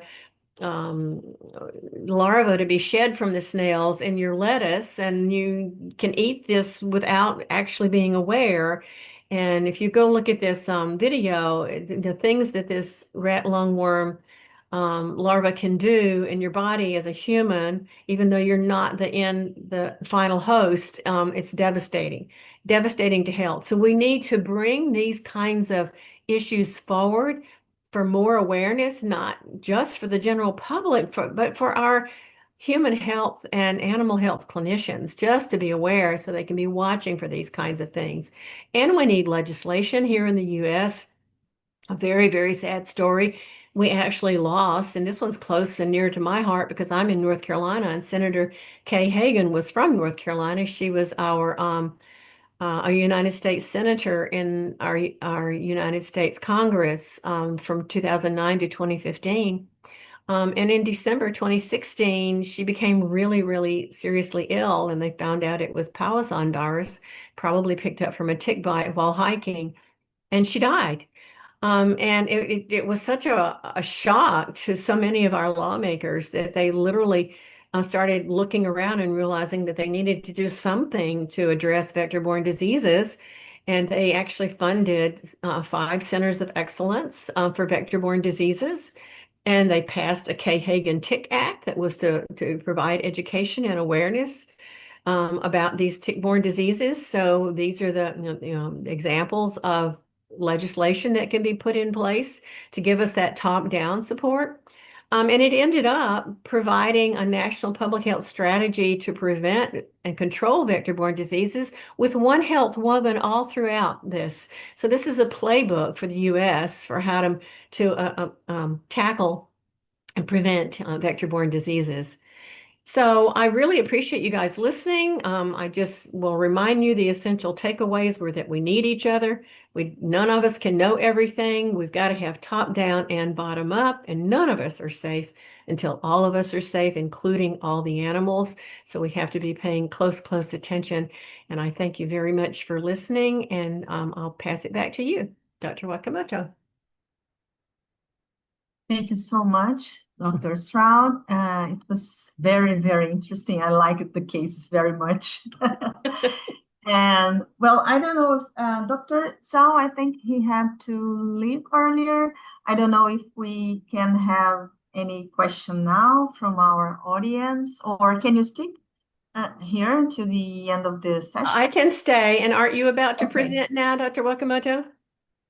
Okay, yes. Yes, Now why don't you go I'm ahead? going to present. I mean, Yeah, we can yeah. do questions now, or we can do it after yours, whatever you would like to do. Yeah, let me see if we have any question in the chat. Not really. Well, so I'm going to present, and then we have a round of questions. Okay. Thank you so much. Let me see if I can share my presentation.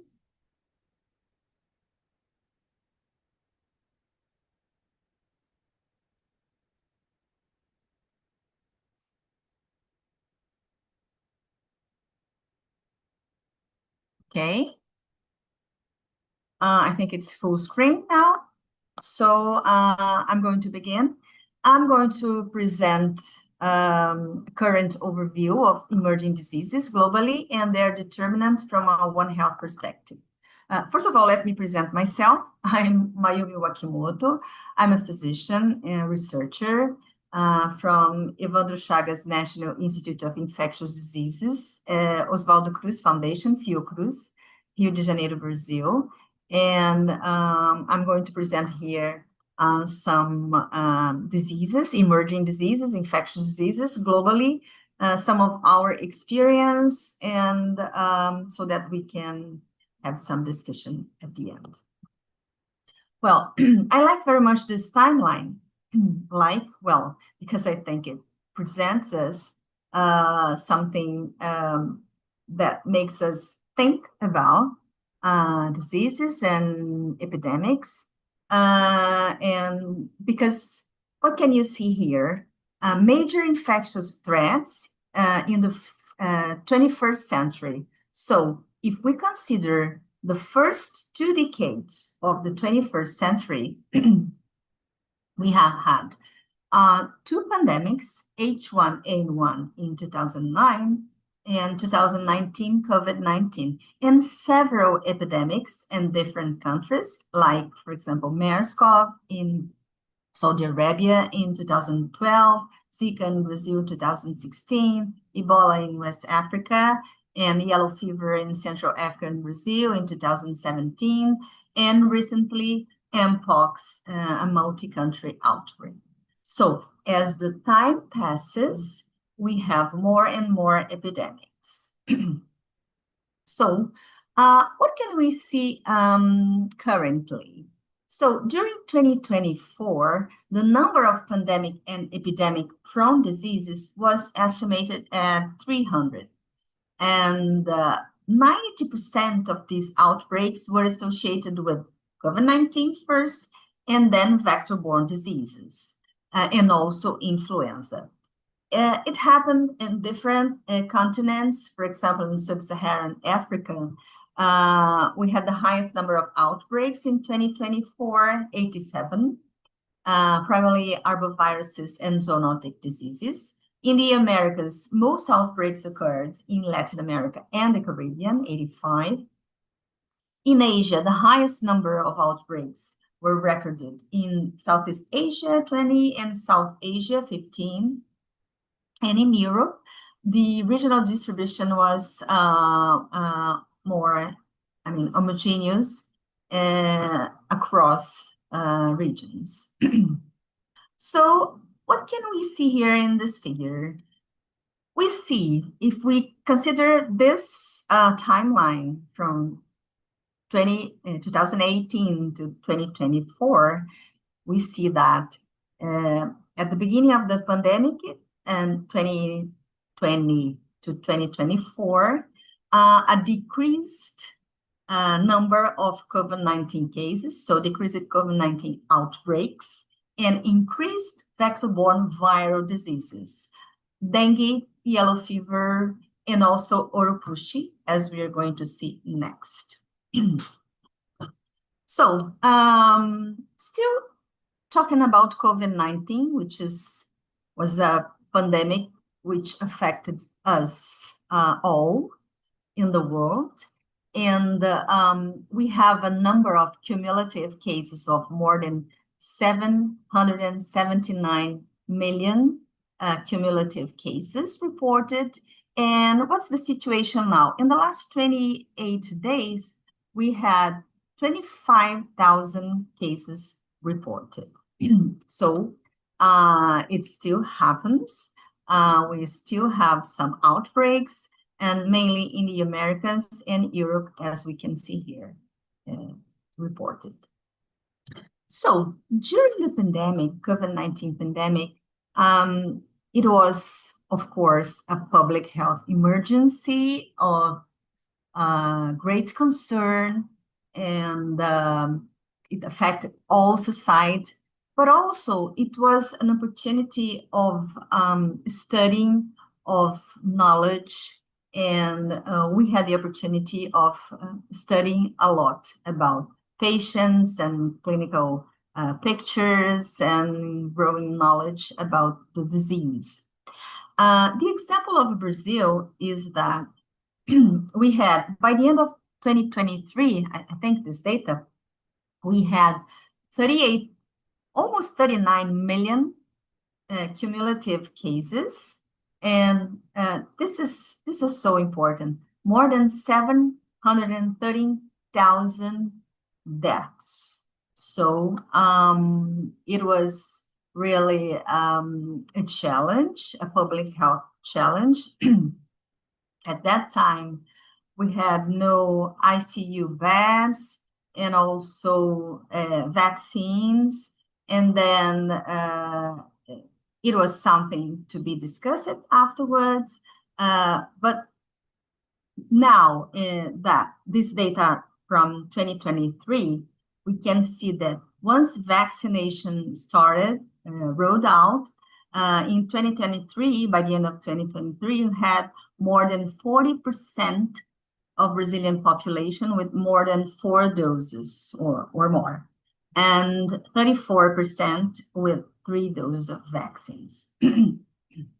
So the Brazilian government had to face it in different ways, as all governments. But one of the things is that our institute, which is a reference for infectious disease, was asked from the Ministry of Health to build a hospital designed to face this public health emergency.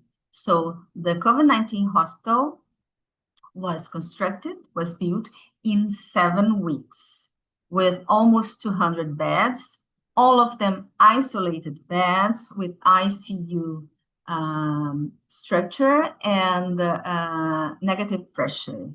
Well, now it's a legacy from the pandemic. You can see here the picture of the hospital, and with now kind of 120 beds working with infectious diseases in general. And from what we could see in the first figure, dengue is the second disease in number of outbreaks in 2024, with almost 7 million confirmed cases in 2024. In 2025, we still see more than 5 million total cases, with more than 2,300,000 cases confirmed. Well, in Brazil, we can see that, well, we have dengue cases for more than 3 decades, and it occurs in the country in endemic and epidemic waves. And here on the right, we can see the global surveillance, global dengue surveillance from 2026, current data. And we can see Brazil with most of, worry number of cases. And we are going to see next the control measures we are working on. For example, we have some data from the Americas region in 2024.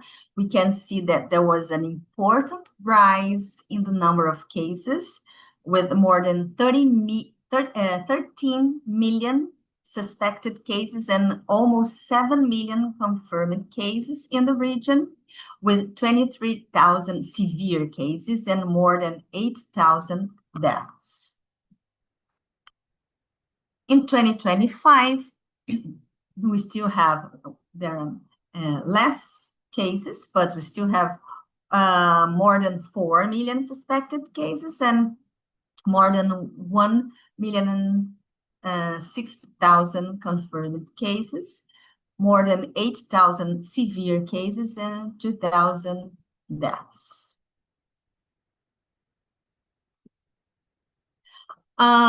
Here we see these 3 years, 2024, with a high number of cases, and 2025 in light blue, and then 2026. In 2026, we had 259,000 probable cases, 200 deaths being investigated, and 89 deaths confirmed. Showing us that we have less cases, but it's still a public health problem in the country and in the region. And why is that? We have, as I said, almost 3 decades of dengue cases occurring in Brazil and in the region. Well, if we compare the period between the years 50s and 60s and 2015 and 2024, this is from the Lancet Countdown publication.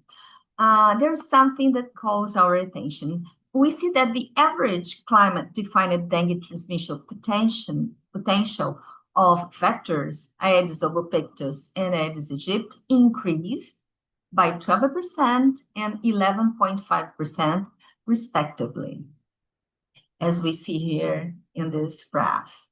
And what are the factors associated with this picture? So increasing human mobility, urbanization, and they increasingly favorable climate conditions as well.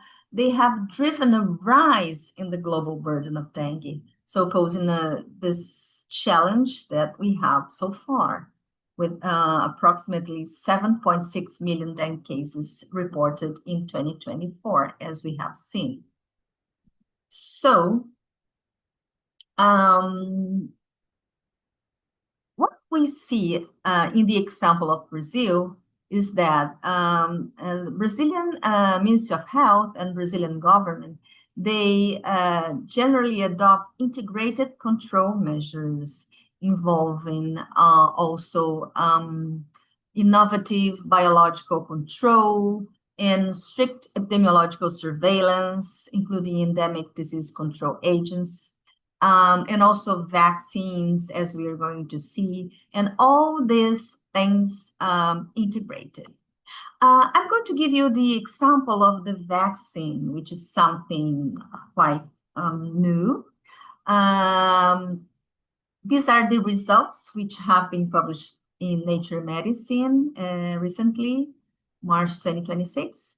The results of the phase 3 clinical trial randomized double-blind placebo-controlled of the tetravalent Butantan DV vaccine produced by the Butantan Institute from Brazil in São Paulo. They included more than 16,000 participants from 2 years to 59 years old, divided into 3 age groups, recruited in 16 research centers. And what were the results? The efficacy of 80.5% against cases of severe dengue and dengue with alarm signals over 5 years.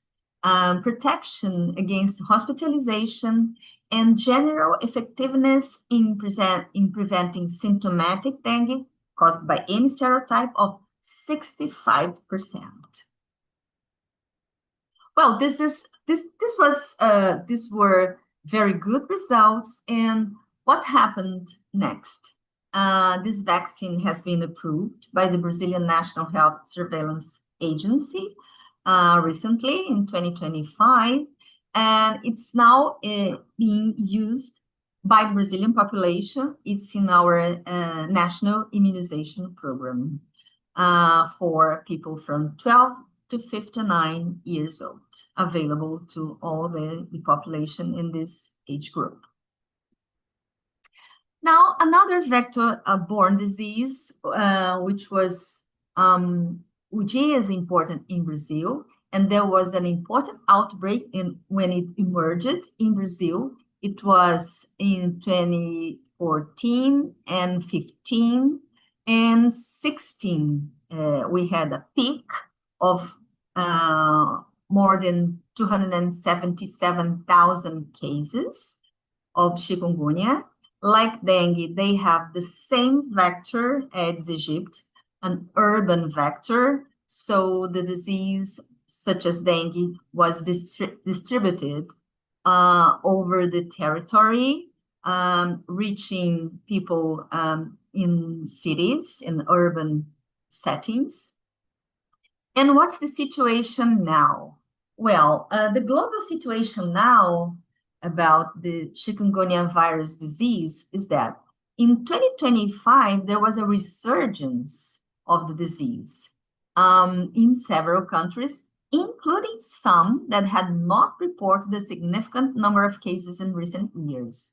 So in 2025, more than 500,000 cases were reported, including 200,000 confirmed cases and 186 deaths in 41 countries and territories, as we can see here. So it was late 2025 and early 2026. There was a sustained increase in cases, and mainly in the region of Americas, and in areas where it had not been the virus being seen circulating for several years. And also Zika. Zika was,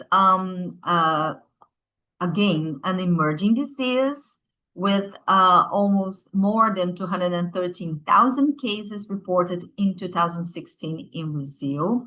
It was declared a public health emergency of international concern at that time, and because mostly because of the disease in pregnant women and the possibility of congenital malformation and microcephaly. And now in 2026, so we are in the period of 10 years after being declared a public health emergency, and it continues to be reported from countries in several WHO regions, but with lower incident rates. And there is now evidence in 96 countries and territories globally, mainly in the region of Americas. In the Americas region in 2024, we had more than 44,000 cases reported, more than 2,000 cases laboratory confirmed, no death related. And since it was first detected in Brazil, local transmission was confirmed in all across countries in the Americas, except in Chile, Uruguay, and Canada. So, as I told you, there are integrated and different strategies for vector-borne diseases control, arboviruses control in Brazil, ranging from recently vaccines for dengue, for example, and public health surveillance and agents who go to territories, looking for breeding sites of vectors and different strategies, but also some innovative strategies like this one, in partnership with my institute, Volbito Brazil, and the Institute in Paraná of Technology and Molecular Biology, and the World Mosquito Program. The Ministry of Health inaugurated the world's largest Wolbachia biofactory. What does it mean? It means that it was done by a scale of research. Firstly, it began in Australia, and then it was tested also, I'm not sure, but I think Colombia and in Brazil. Firstly, as a research project, and then it had the support of all these institutes, and now they are producing at a larger scale. The use of this Wolbachia, which is a bacteria, and as we can see here, in this figure, this Wolbachia comes from other insects, and then it's introduced in the eggs of eggs in these factories, and then you have mosquitoes with Wolbachia. We call them, in Portuguese, Volbitos. And what happens? Well, when they are released into the environment, these mosquitoes carrying Wolbachia reproduce with wild mosquitoes, forming a new generation with a reduced capacity to transmit these arboviruses. So in the long term, the number of mosquitoes with the bacteria increase. It's expected to increase, replacing the original lineage. So this is, if we see here, it's been implemented. The capacity so far is of 100 million eggs per week, and it's distributed so far in 40 cities in Brazil. So, yellow fever. Yellow fever also is of great concern. There was a great, important, in fact, yellow fever outbreak in Brazil in 2016 and 18. And also, we had in 2025, recently, an alert in the region of America. In the first 15 weeks of 2025, we had a regional outbreak. So in this table, we can compare the two outbreaks so that we can have a view of the cases and the epidemiological profile. This first outbreak in 2016 and 18, we had 498 confirmed human cases, mainly in Brazil and São Paulo, and in the regional outbreak, 301 cases in Latin America. 176 deaths in the first one and 124 in the second one. 35% case fatality rate and 41% case fatality rate. This is something important to highlight because yellow fever has a very high case fatality rate. At the time of the outbreak in Brazil, we received many patients who required intensive care unit health care and very severe cases. In the first outbreak, it occurred mainly in Brazil, and the second one in Bolivia, Brazil, Colombia, Peru, and Ecuador. The genotype identified in the first one are genotype 1, and in the second, it was not sequenced. The transmission cycle, sylvatic, with a spillover to peri-urban populations, and the second one predominantly sylvatic. Vaccination coverage in both of them, we saw it was low.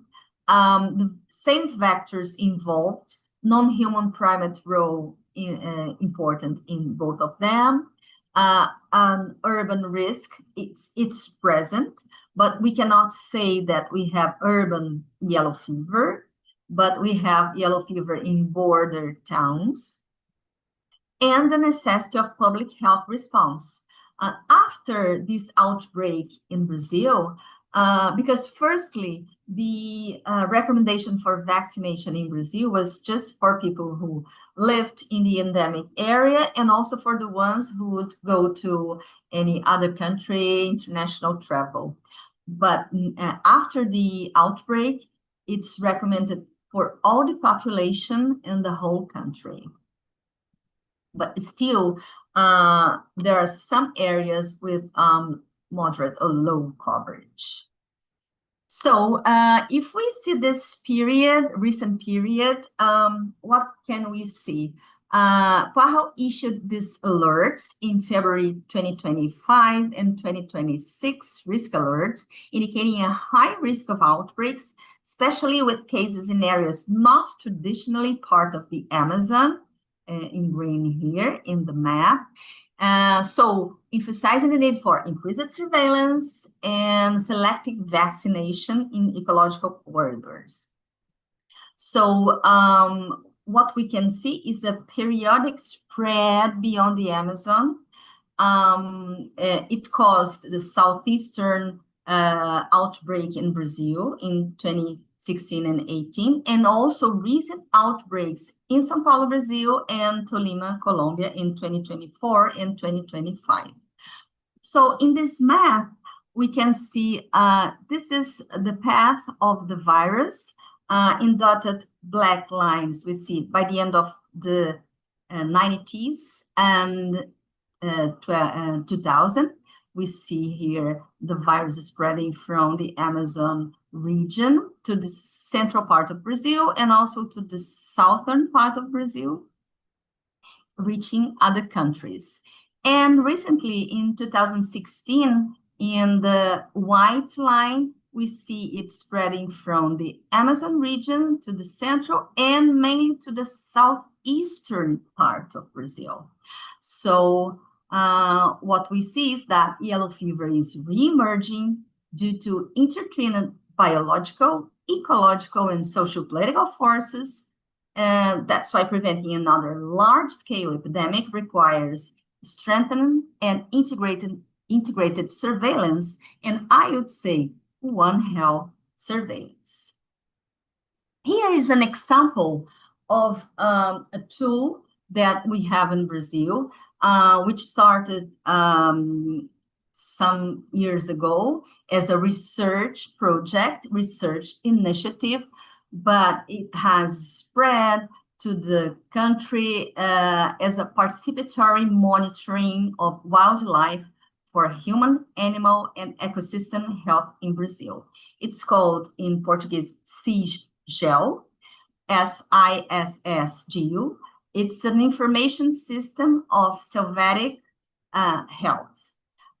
So there is an app on the web. Anyone can use it.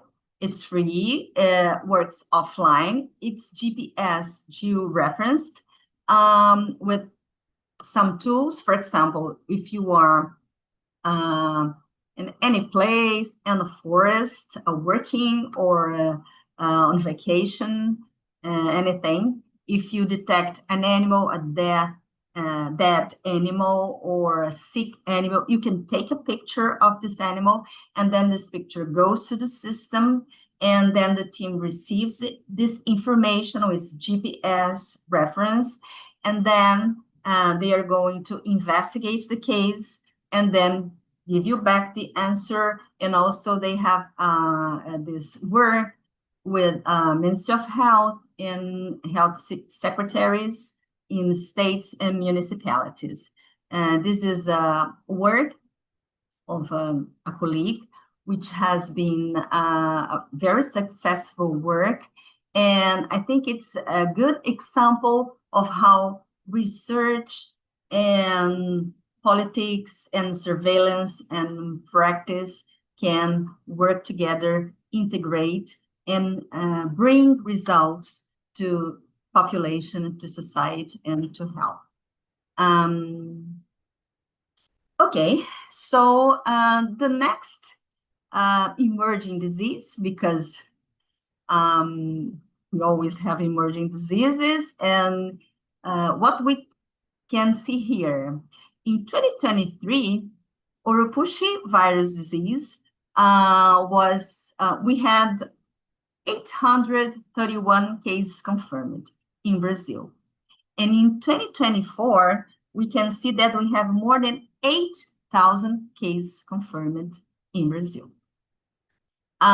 We see in the yellow line here, 2023, and in blue, 2024 cases all over the year, epidemiological weeks. So it ranged from a sylvatic disease with the sylvatic reservoirs and vectors, and then it spread from, again, the Amazon region to all over the country. Again, when we have an emerging disease, we have, of course, to take public health measures of control and to face the disease.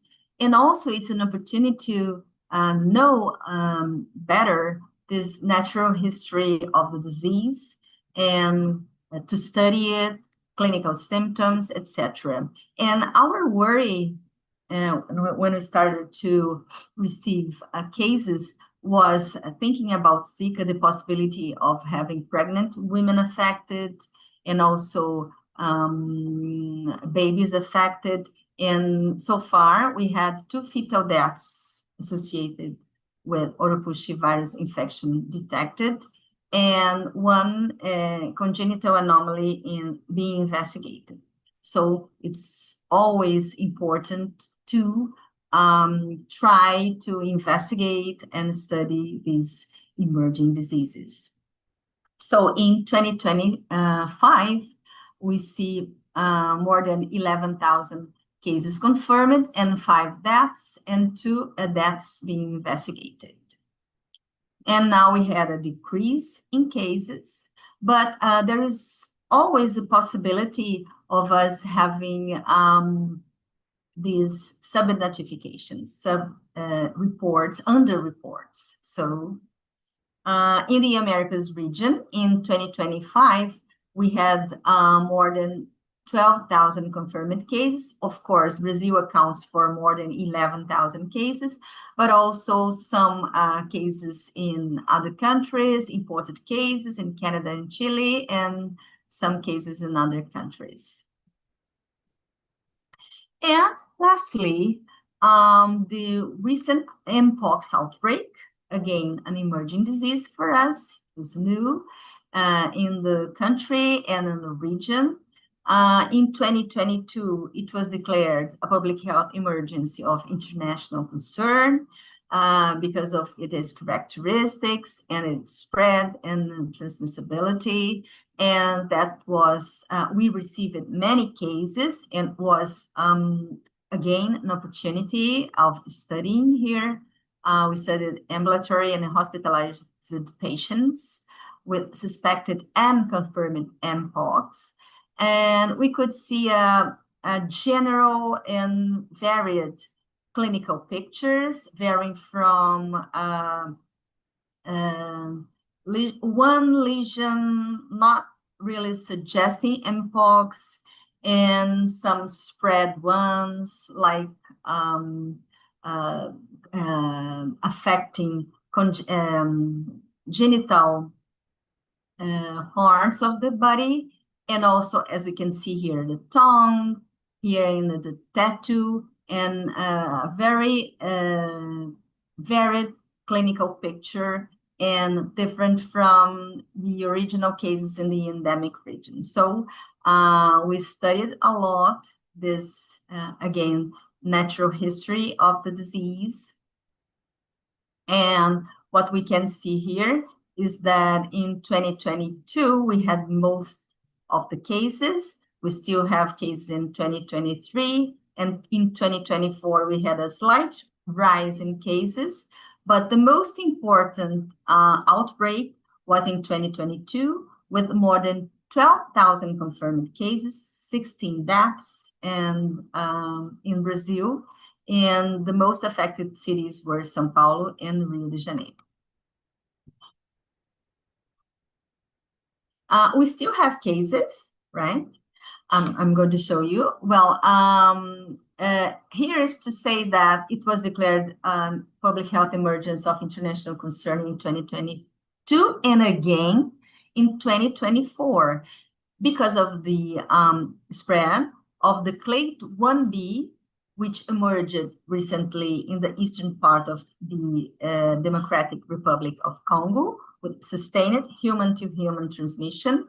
And the concern was that we could have a more severe clinical presentation. It's not so far confirmed, but and that the transmission we would have, it would be more transmissible. We have some cases around in some countries, and that's why it was declared public health emergency of international concern again. And in our institute, we have the Center of Emerging Diseases, where we collect material, receive patients, and can give healthcare, and also conduct clinical studies. Well,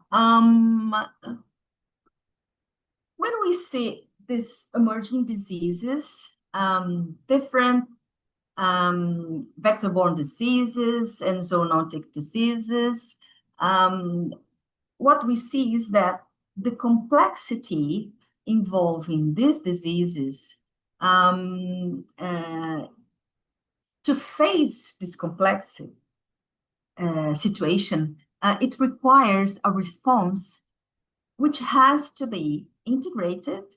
That's why we propose integrated One Health surveillance, plus equity-centered vaccination for the diseases we have vaccines. This is an example of yellow fever, but it also applies nowadays to dengue, plus regional coordination.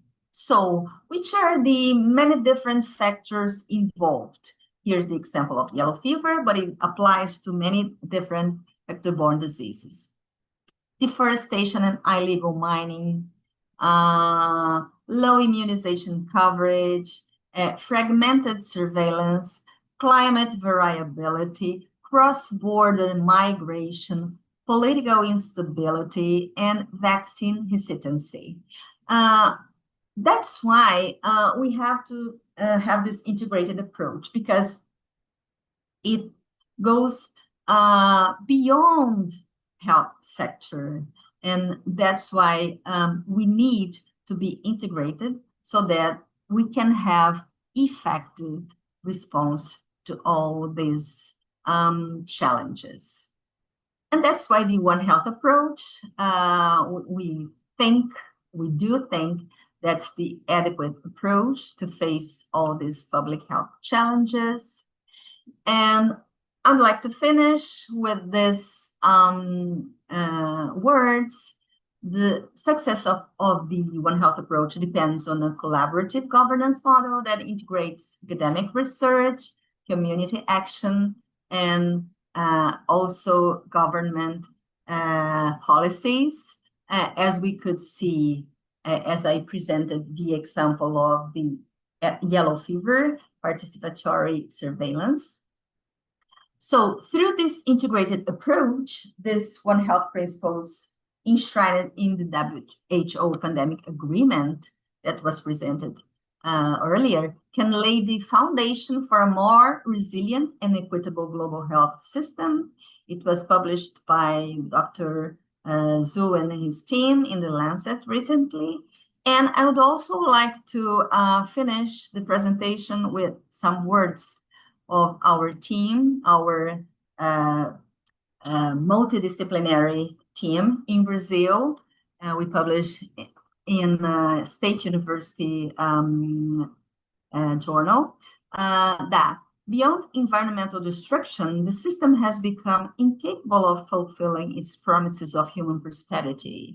A new model of sustainable development is needed, requiring societies to commit to new, less consumerist and individualistic approaches. Only in this way will a new beginning be possible, with a focus on the future, a more supportive lifestyle, and constant and effective emancipation.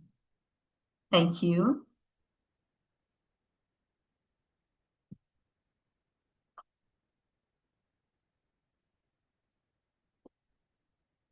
Okay, so thank you all. I think we still have time for any questions. Dr. Cheryl is here, Cheryl Stroud. I don't know if we have questions from our audience. But I'd like to begin with question for Dr. Stroud. I thought the cases you presented very interesting, and they pose us very challenging situations, and they worry us a lot, because in our institute, for example, we have all the possibilities of investigating infectious disease, and we have laboratory capacity, etc. But it's not the reality of most of the countries and regions and etc. So this is a challenge when we don't have this knowledge, spread into different profiles of professionals, ranging from veterinarians to medical doctors that will face this challenge. So do you think that this One Health approach, and mostly the actions focused on education and investment in education programs which are integrated, is this a pathway so that we can face these challenges? Absolutely. Any and all of the above. Anything that can raise awareness and actually create the opportunities for us to get out of these silos. And to do that, we all, as scientists, have to be willing and able to step out of our comfort zones.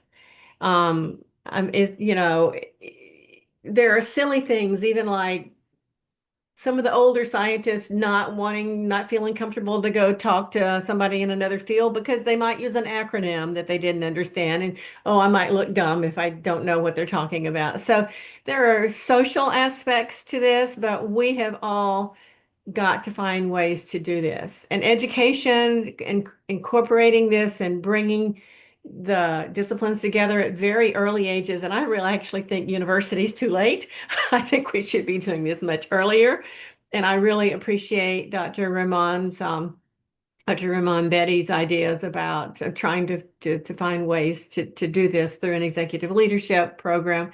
So any and all of the above, I think it's going to take all of us working really hard with all the imagination we can bring to these challenges to overcome the separation that we're existing in right now. So I appreciate you recognizing that and shining a light on it, because I do think education is the answer, as well as those of us scientists actively looking for ways to work with, you know, others that are different from us. And I'm talking community planners, architects, you know, built environments. They all have to come into play. But right now, you're right. We never talk to each other. I mean, a city gets planned and, you know, sidewalks built, and they never think about how they're fragmenting the community and what it's going to do to the mice and the deer and the Lyme borreliosis that's going to show up in those communities. So we've got to find ways to do that. And we can only do it by all being active. We can't sit back and expect it to happen on its own. We're all going to have to be very active. So yeah, we could talk about this for a long time. Yeah, and it's curious because if we think of the wide access to information people have currently, and but what kind of information, and why not correct information, and what is more what brings more attention? This is something that is worries about, you know, trying to spread academic research results that can affect society in a way that we can communicate better, because many times they are in papers, in academic meetings, and we cannot reach people who are affected, who should benefit from this knowledge. This is also something I think we should worry about. I worry about it a lot. You've heard me talk before about how important it is to help the general public understand this, and what happens in the local community and the way we can share information. And, you know, now we're so digitized.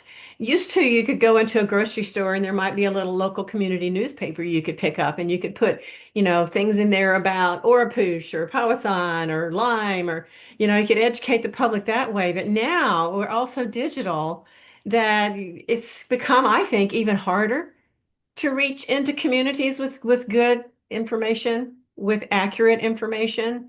And of course, this is where the social scientists are so incredibly important, because now with social media, inaccurate information can get out there and really, really confuse things. So we have a lot of challenges. And I do think that this One Health way of thinking can help us meet them, because I don't think any of us alone can do it. And none of us scientists can do it. We've got to get social scientists involved, and we've got to find ways to get good information into local communities. And sometimes that may require, you know, people actually going there. So, yeah, these are some incredible challenges that we're dealing with. Yeah. Are there any other questions? I have a couple of questions for you, but we might have some. Yes, of course. Do we have any others? Dr. Zhao's gone, right? Yes, okay, it's a pity, because I had a question for our first panelist. Yes, I about saw that. I'm sorry he's data not here. Maybe sources, yeah, and databases available, because we try to work with these databases, but of course not of them are available, and sometimes quality and missing data and etc. But we'll have another opportunity of asking oh, him. we could talk for weeks about the challenge of sharing data, the challenges of Yeah. sharing data, but how important it is. We're going to have to find ways to do that.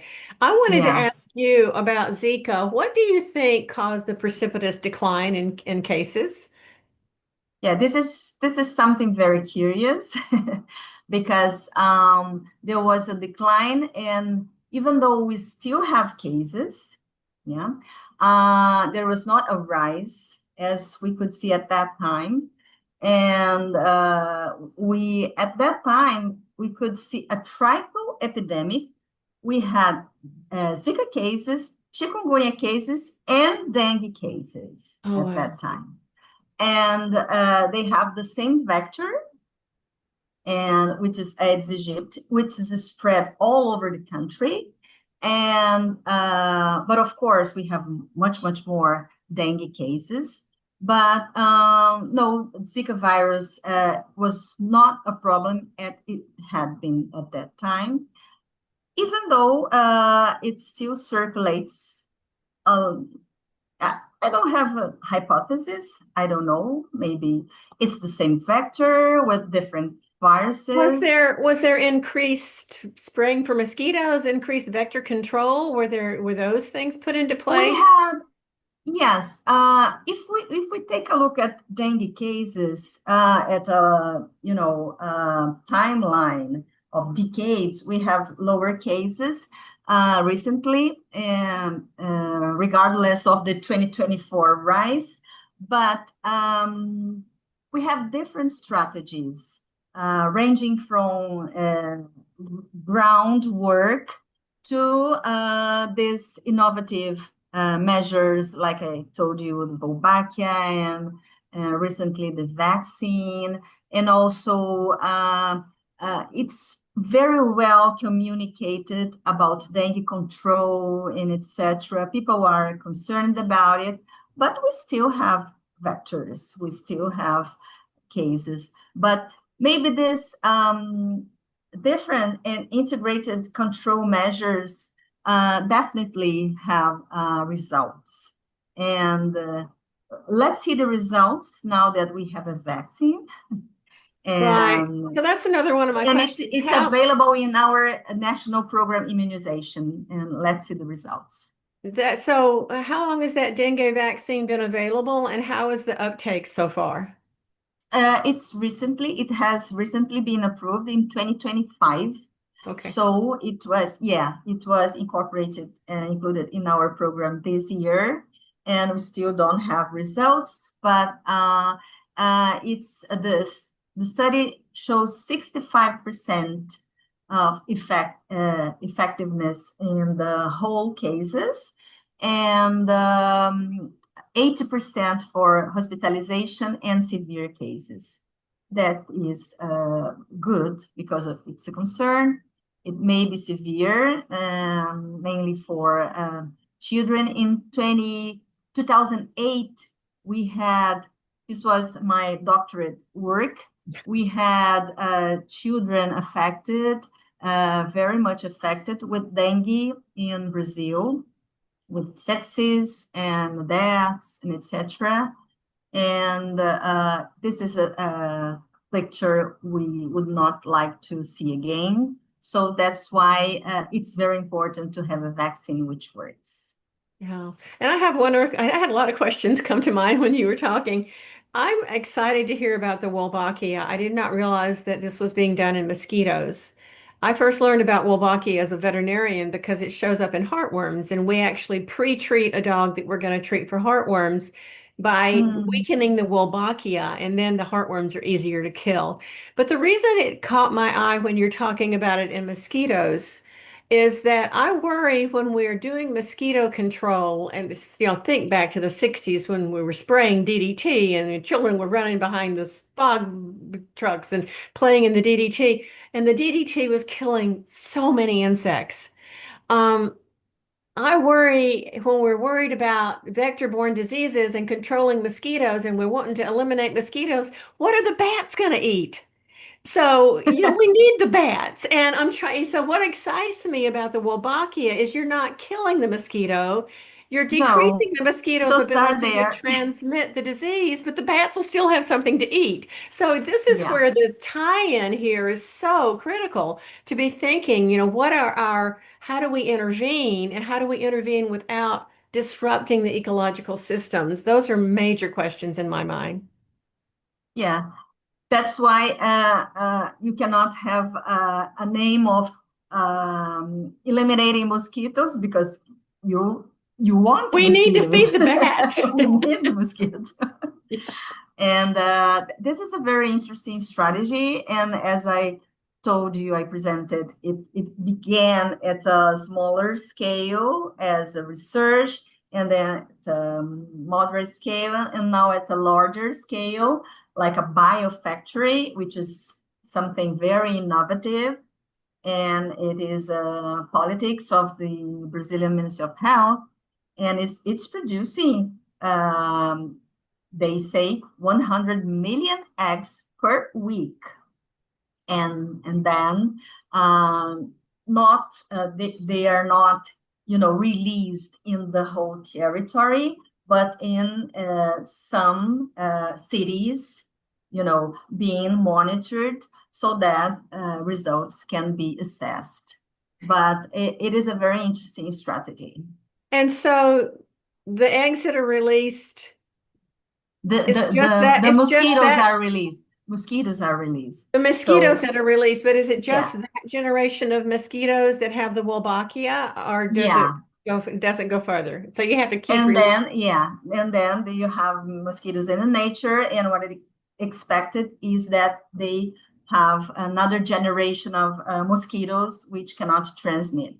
Oh, wait a minute. So when you release the Wolbachia mosquitoes, they are called Volbitus. And so when they reproduce, they still have the Wolbachia?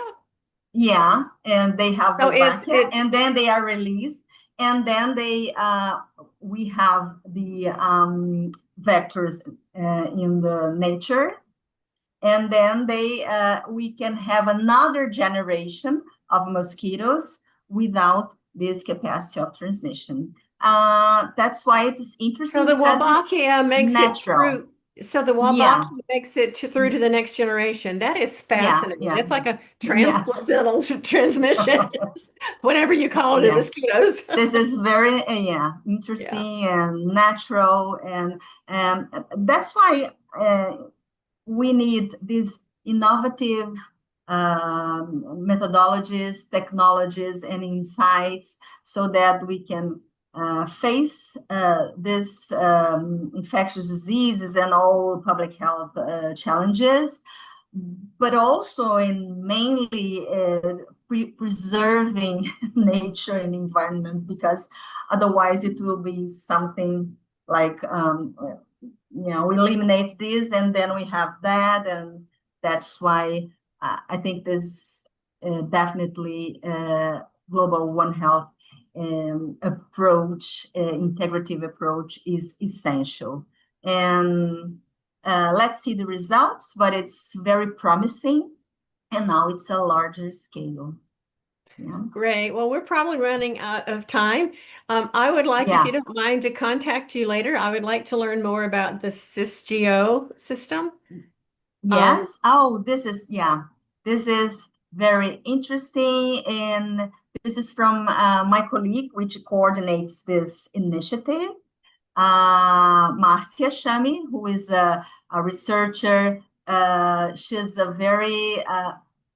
person who, believes in the One Health approach a lot, and she joins us in different committees here in Brazil, and I would love to share her. Is it just in work Brazil, with right? you. Is it just in Brazil right now?